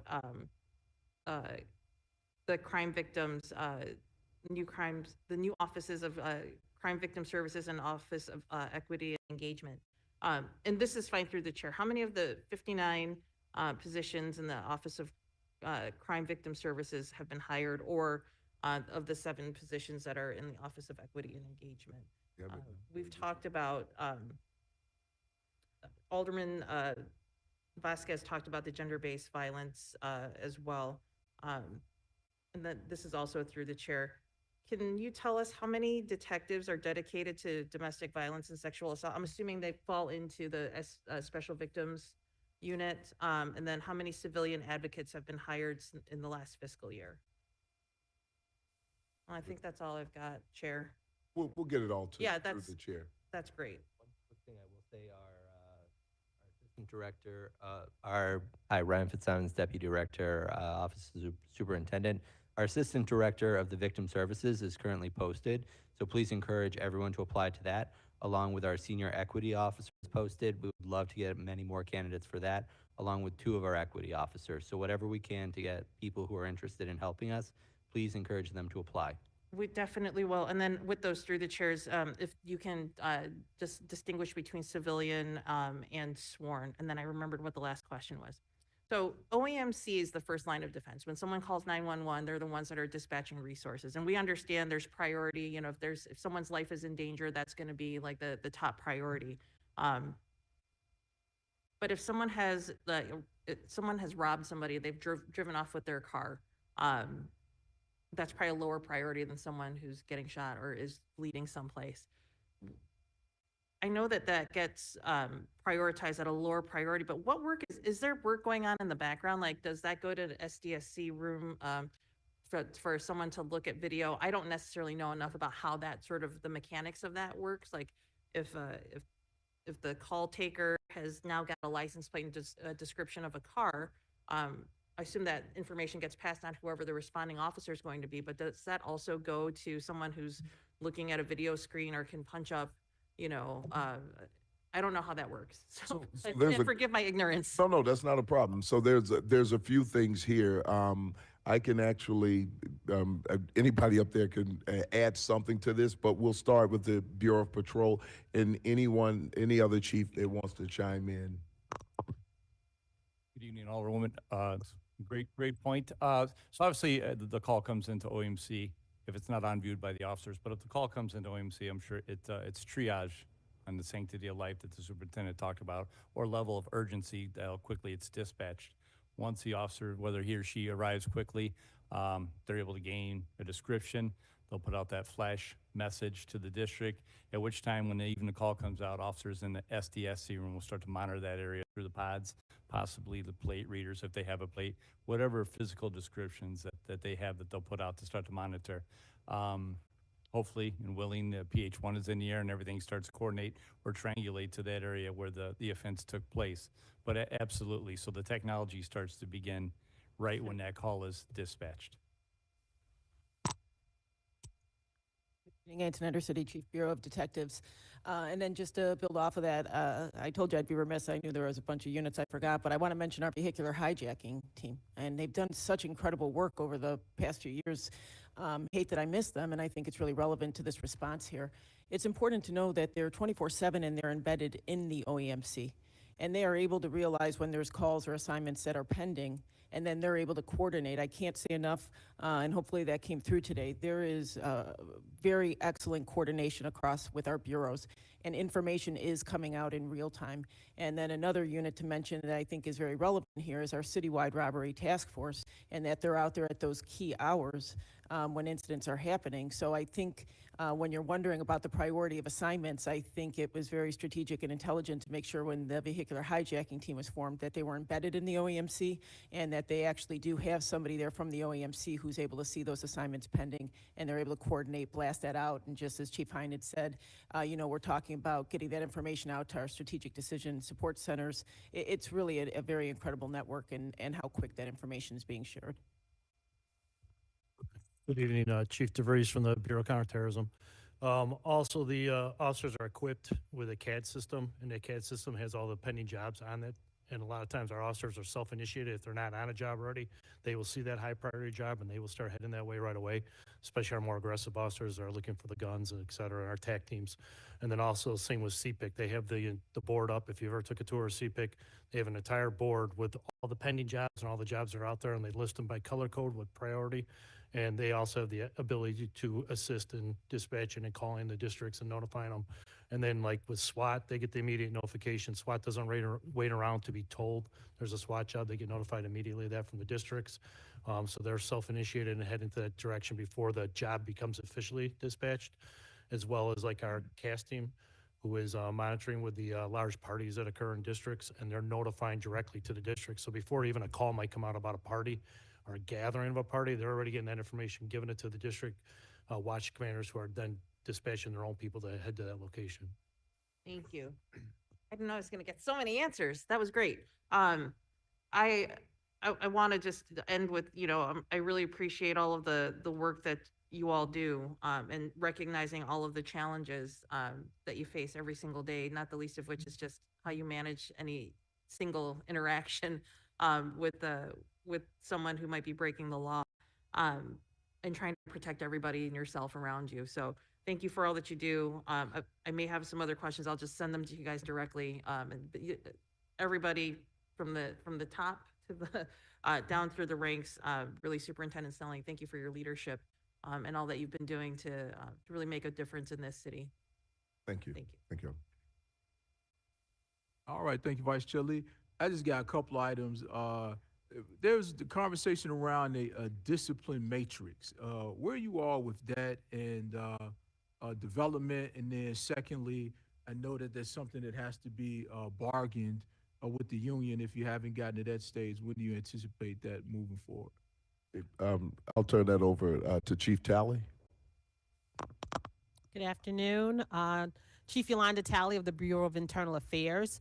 Just yesterday, we actually had a meeting about this. I know there has been language that we've worked out with Sergeants, Lieutenants, and Captains Association.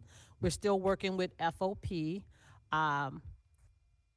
In our case management system, we had some conversation about what that matrix would look like, but we're moving in the right direction.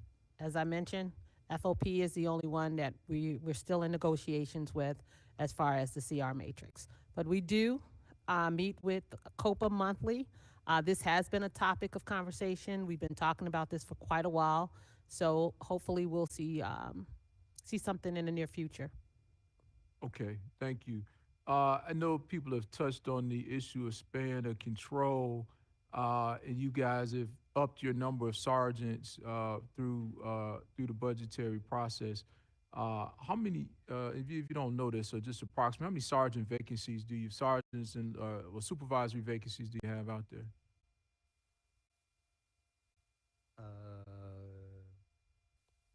Yes, Ryan Fitzsimons, Deputy Director, Office of the Superintendent.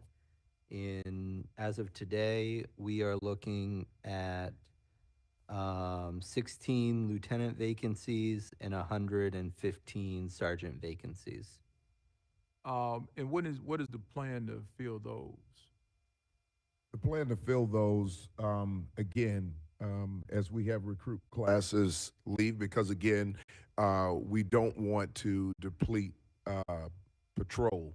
We will promote incrementally. We just had a sergeant's exam, so I don't believe the results are back from the second half of that exam yet, but we expect that soon. And as soon as that happens, we'll start to promote from this new test, and we'll get those numbers up to speed. But I'm always just careful about over promoting at a time where we know we need bodies on the street. So we will get to those numbers. We are recruiting the best that we can right now, but we're going to start to push that a little harder to make sure that we're hiring for the positions that we have on fill right now, and we'll get to those numbers. The one might, all right, and this is, and I'm gonna tell you why this it kind of gets at me a little bit. Almost every video that we see, like craziness, and I'm just using that term very loosely. You generally don't see supervisors, and to me, it's like if our supervisors are, and I asked this question of OEMC, how are supervisors dispatched, or are supervisors even dispatched when certain types of incidents come up? Because it seems like the incidents that tend to lead us with the higher risk issues, lawsuits, other stuff, bad videos, all of that, we find that there's not a white shirt anywhere around. And I don't, that's just anecdotally for me that I see. I know one challenge is that without adequate supervision, people are, things can go awry. So when you say that we don't want to deplete the ranks, I'm almost at a space where I don't know if we can afford not to have adequate supervision at the, even though we will have to, the pool of people that we get from one is out of the other. But the point about having adequate supervision, I think, is very key to us moving forward on items with the consent decree and just maintaining that adequate span and control. And I understand your point about, the depletion, but at the same time, I think the supervision is vital for any organization in order to adequately, give out the directives and things that people are asking for. You're 100% right, but let me put a little context to that. So you have a supervisor, a sergeant, who has 8 officers, let's just say 4 vehicles on his or her log. Now, the supervisor is not able to follow every officer around at each time. So if you see something going awry in the video, it may be at a job that this officer was going to, and the supervisor is with another team of officers. Now, that supervisor will eventually make their way to the scene. What we can't expect is for our supervisors to hold the hands of every single officer on every single job. This is why it's important to put the message out to the officers so that they are the best, the most well-trained, most well-prepared when they go to jobs. A lot of times when you see officers doing something like that, maybe we've waited too late to intervene with some of the actions, or maybe these are young officers who need some more guidance. We have to make sure that we're training our officers the best that we can, and that our supervisors, right out of roll call, are putting out expectations, constantly checking on these officers. And that's the direction that we're moving in right now. So I get your concern, and you're 100% right, but these officers are not always going to have a supervisor around. This is why we have to make sure that there's accountability on the officers to do the right thing, even when there's no supervisor looking. So until we do that, we're not going to reduce it. We can put 1 million supervisors. You would have to put one in every single car. Oh no, that I understand. I'm not asking that occur, but we do know and understand that supervision is important. 100%. In that respect. Another question, and is in relation to the medical section. So I end up in these conversations with my wife, because she sits on the pension board for the police department, and what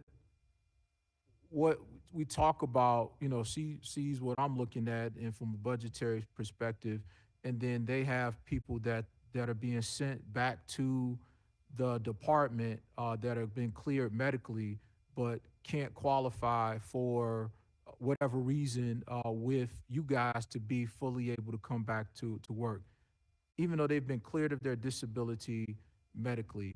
Why isn't it that we can have those officers performing some other task in the department, even though they're cleared medically by the pension board, but for whatever reason can't get cleared by you? And why would there be a separate standard for them and than you guys if we're all here on the same team? I would have to look at each case with something like that, but there's Joy Brown, would you like to talk about that a little bit, about how officers are reinstated from disability? Sure, Director Brown, OPSA HR. So I can't speak specifically about the process because I don't work in the medical section, but I will say that if a member's doctor clears them, that doesn't mean that they meet the standards that the department has set for what's called limited duty. And so there are distinctive programs in which an officer may qualify for. So just because a member's doctor has cleared them doesn't mean that they're going to be necessarily cleared for in a different capacity by the medical division. But if they've been cleared if they're not disabled, then what are they? Then they should be disabled. If they can't medically perform the job, then shouldn't they be disabled? Well, here's the difference. When you have someone who's limited duty, they're getting paid. If someone then applies for duty disability, they're getting paid, but they're not working. So depending on the level of disability, let's say someone is injured on duty and they go to disability and they get full duty disability at 75% of the salary and they're not working. We have someone who can function on an admin level, and they're getting paid and they're continuing to pay into the pension at this point. So it's kind of a tricky situation.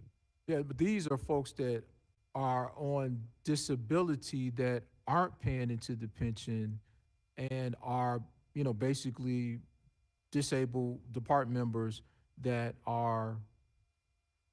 in my opinion, as a layperson, should be able to perform some function on behalf of the taxpayers. Now, can they go and effectuate arrest? I hear the largest issue is that they can't qualify with their weapon, but aren't there other opportunities that could be made available for them if they've been medically cleared to come back to work?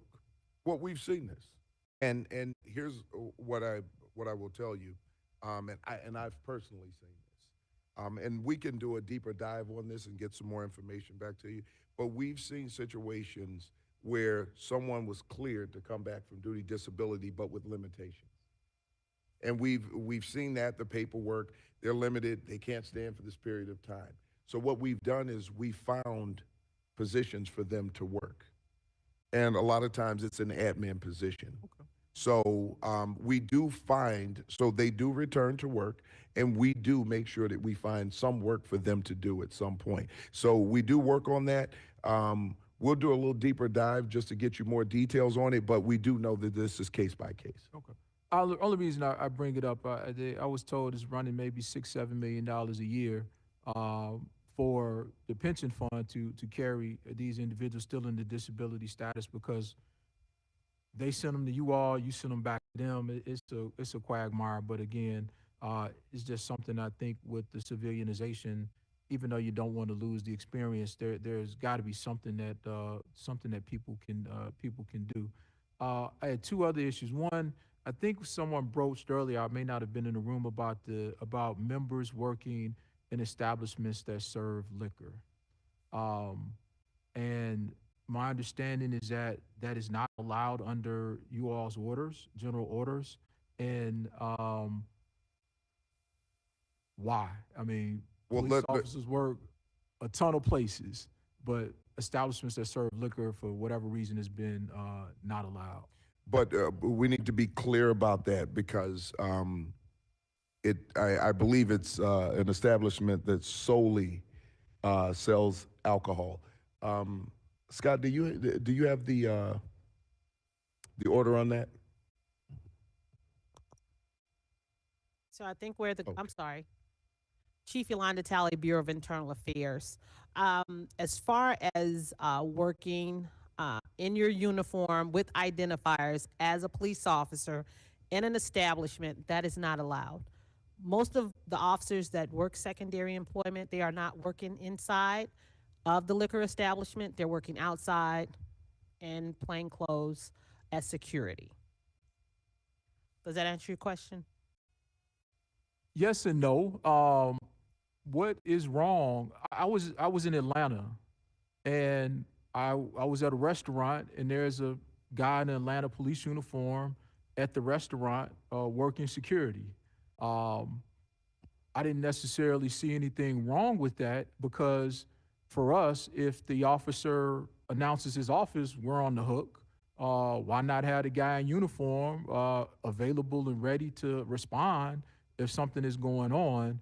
I know we have a history of saying no. I can recall one time when officers were allowed to wear CPD uniforms in a private security setting. And I thought that why wouldn't we allow for this as officers, because they are officers and they're still our responsibility. So what you've seen, and I've seen it in other places. I've seen it across the country, where there's an officer in full uniform standing inside. Those officers are working.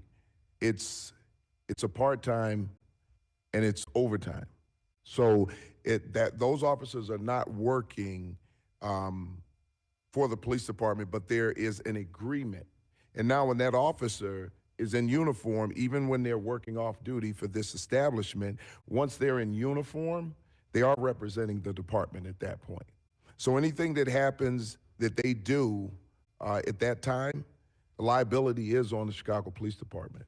So because they're representing the Chicago Police Department at that time. So we do know that across, and I've seen it in DC, I've seen it in New Orleans, where officers in full uniform were standing in these establishments. And they were mostly, I haven't seen them in bars, but I have seen them in restaurants where they serve alcohol. And what's wrong with that? My question really is like, what's wrong with it? I mean, because again, if something happens, we're going to get roped in anyway. So if we're going to get roped into a situation as a member of council, I would prefer the officer to be fully uniformed with all of his equipment, all of his things that he would normally have in any other situation, versus him with a t-shirt on and maybe a gun in his handcuffs, where he potentially could diffuse the situation, because the uniform in itself does help. And so I don't know why Chicago has adopted a position of not allowing for that. Secondly, we continue to ask businesses, especially in challenging communities, to get security. Well, damn it, the best security that I would like to see for these businesses to have are members of the Chicago Police Department, but we don't allow for that. And I think that is that hurts the business. I think it just hurts. And I can't find a rhyme or reason as to why we don't allow it. And again, it's by order. It's not by ordinance. It's by a departmental order. And I'm just at a loss for that. And it just seems like it would be helpful to allow our members to work in these situations, because I think it would be a greater deterrent than a security guard who has no arrest power, who's merely just an agent of that business, when we can have what I consider to be probably one of the best trained, best equipped people operating on behalf of everybody, creating a safer environment.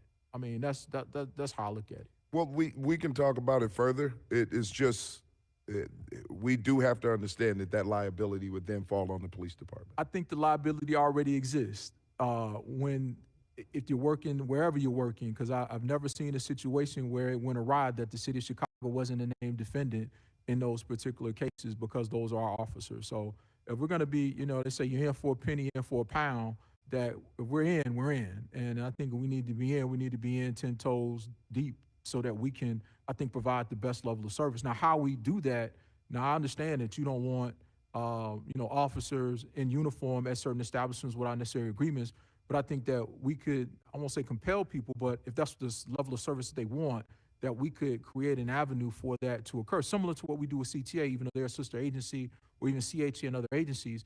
I think that's an avenue where our officers could, we can monitor and we can do things, and I think create a better product for our citizens. Because at the end of the day, when businesses close, when things go awry, it hurts the community overall.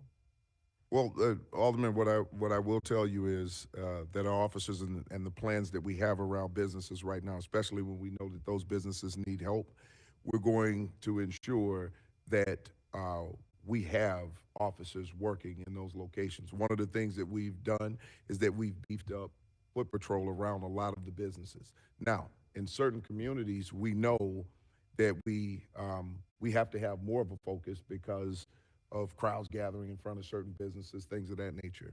When an officer is working alone like that officer is going to need a radio. That officer is going to need to call for backup if that is absolutely necessary.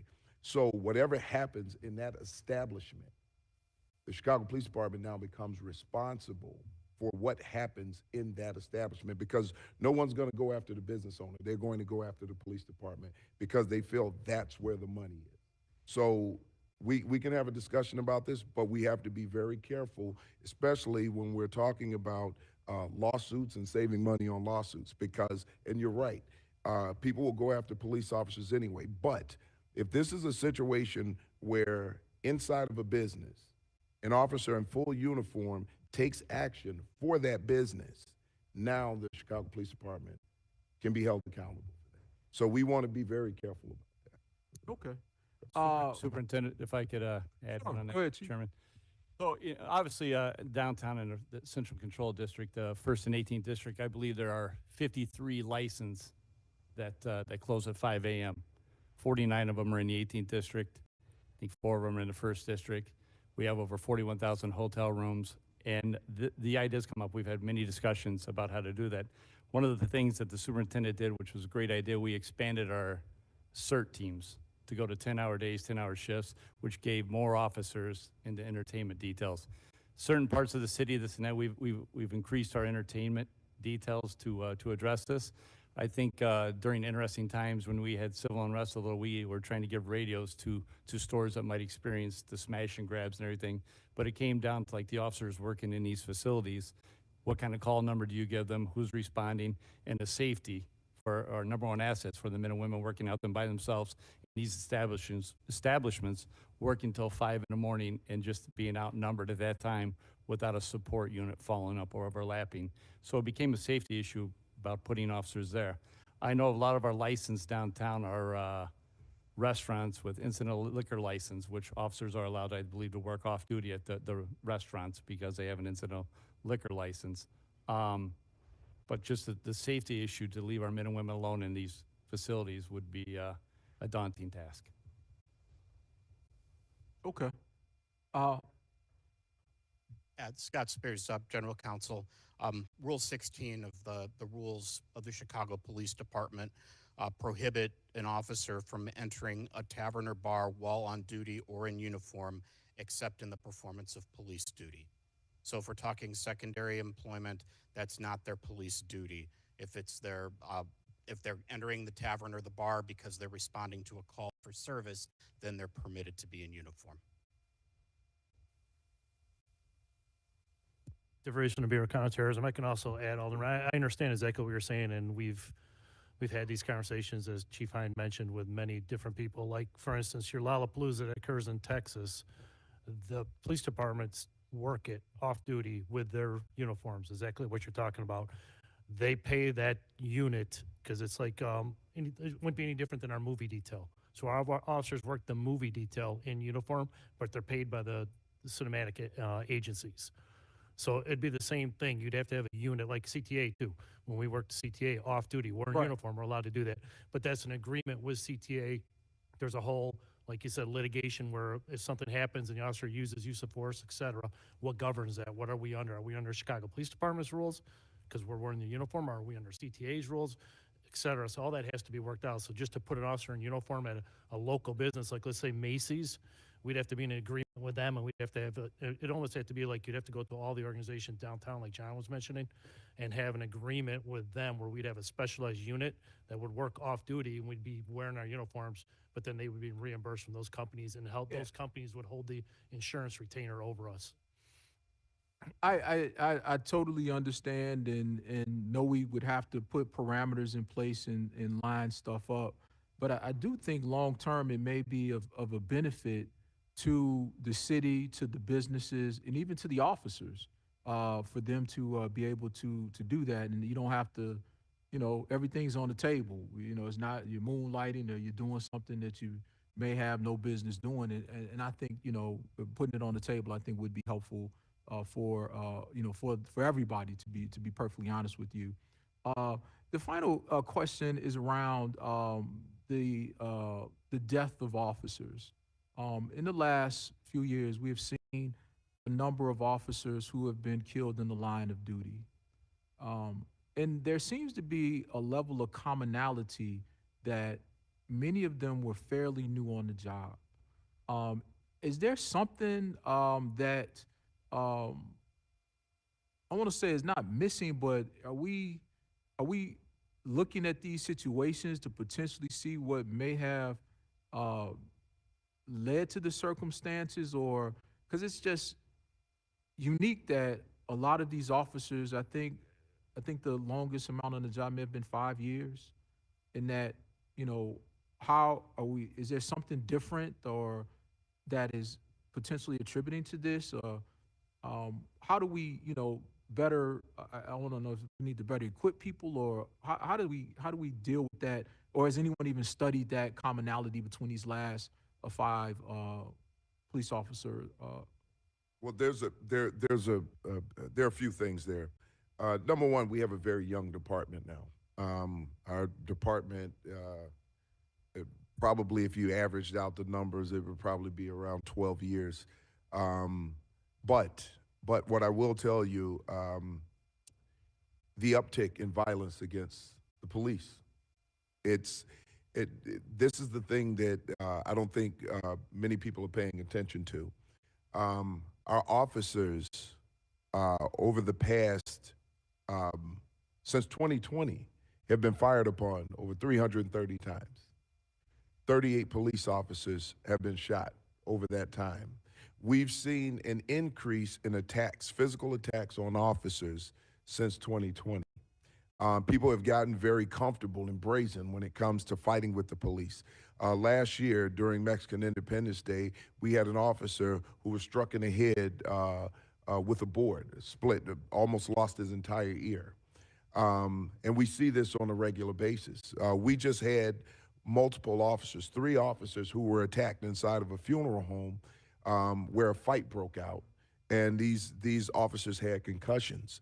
What we're seeing is a level of brazenness and aggression toward officers that has gone a little unchecked at this point. And I think because we're not looking at what happens to the officers.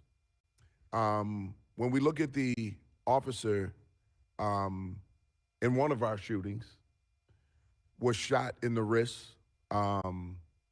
Bullet was probably pretty close because his hands were up pretty close to his head, and 6 inches one way. This officer could have been dead too, but nobody talks about those things. If we're not taking seriously what is happening to our officers, we are not taking seriously about the violence that's happening to our members of our community. So, yes, we know they were young, but I'm not going to say that because they were young and they weren't necessarily experienced is why they ended up being shot. If you look at this last shooting, a switch, and if you hear the rapid fire of that weapon, there was no way to escape that. I mean, here's a person who was willing to kill the person he was in the car with to shoot this officer. Ariana Preston, you know, as heroic as she was, there was no way she was going to combat a switch. Where she was heading home after a day's work and was going to be robbed. You know, and because they wanted more money for a barbecue, they took this young woman's life. This problem is not just a police problem. This is a problem for society. Because when we have someone that's that violent, willing to take life that easily and not think twice about it, that is a person who should not be walking our streets. That is a person who should be behind bars and should be staying there because they've proven to you who they are and what they're willing to do. So if we're going to keep everybody in this city safe, we have to start taking violence against police officers seriously. On our end, we're doing everything that we're supposed to do at this point right now to reform our department. We're going to continue to do that. But there are things that I push back on because we're not going to do that at the risk of the lives of our officers. We have to be very careful about how we do this. And this is why we all need to have these conversations and talk about what's important. Because once an officer is afraid to make a decision in the field, that hesitation to make a decision could cost that officer his or her life. And we don't need our officers hesitating when they know they need to take action. I said something before, excessive repetition. As a police officer, I give you an order, a lawful order to do something. If I tell you that over and over and over again, there comes a point where you stop believing that I'm going to do something about it. And now they turn the tables, and now the officer becomes the victim of an attack. So we have to be very careful about how we frame things. how we tell the public things. There needs to be an education to the public around what these officers are facing and what it means to make a split-second decision, what those officers are facing at that moment. And then speak about the totality of circumstances and understand that we cannot get into the mind of the officer at the time that that officer made the decision to use force. We need to know what the officer was thinking at that time, what they reasonably believe, and why they applied the level of force that they did. So until we start having these open conversations about this, there's always going to be a little confusion. And that's an excellent question, Chair, and I'm glad you brought it up. Well, on that note, I think that's a good point for us to hold up on. Alderman Lopez, you would kick over a good pail of milk, man. I just go ahead. Go ahead. Hey, you wanted to know the name. Actually, Superintendent, can you provide us by district through the chair the locations of where those 330 shootings happened against officers and where the 38 officers were shot in which districts? I'm sure we can find that. Thank you. As Superintendent said, we know you all have a tough job. It's the work that nobody else does. As often been said, you go to places that people run from. So again, we know that's a challenging job. I personally know the challenges that you all face. I've seen many things in my life. I watched my father serve the city for over 30 years. And I know that it's a tough job, and I know it's tougher now than it was then.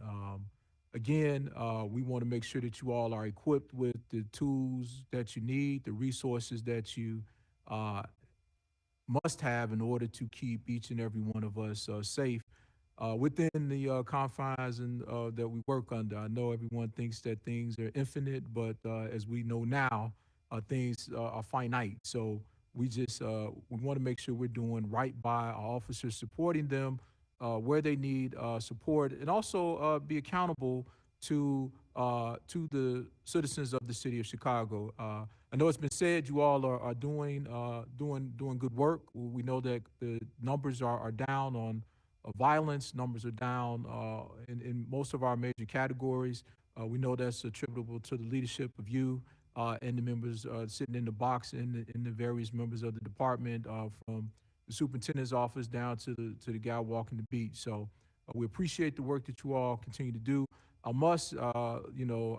am now stretched in 5 districts. I'm in districts 1, 10, 11, 12, and 15. We've got great people on the west side working on behalf of the citizens, and we appreciate everything that is happening. So with that being said, I am going to excuse you guys. However, we may be recalling you once we get amendments done to make sure everybody's on the same page. Today is Friday. The time is now 6:23. We will reconvene on Tuesday at 10 a.m. Go ahead. What you got? Okay. All right. We're committee will remain at ease until 10 a.m. on Tuesday.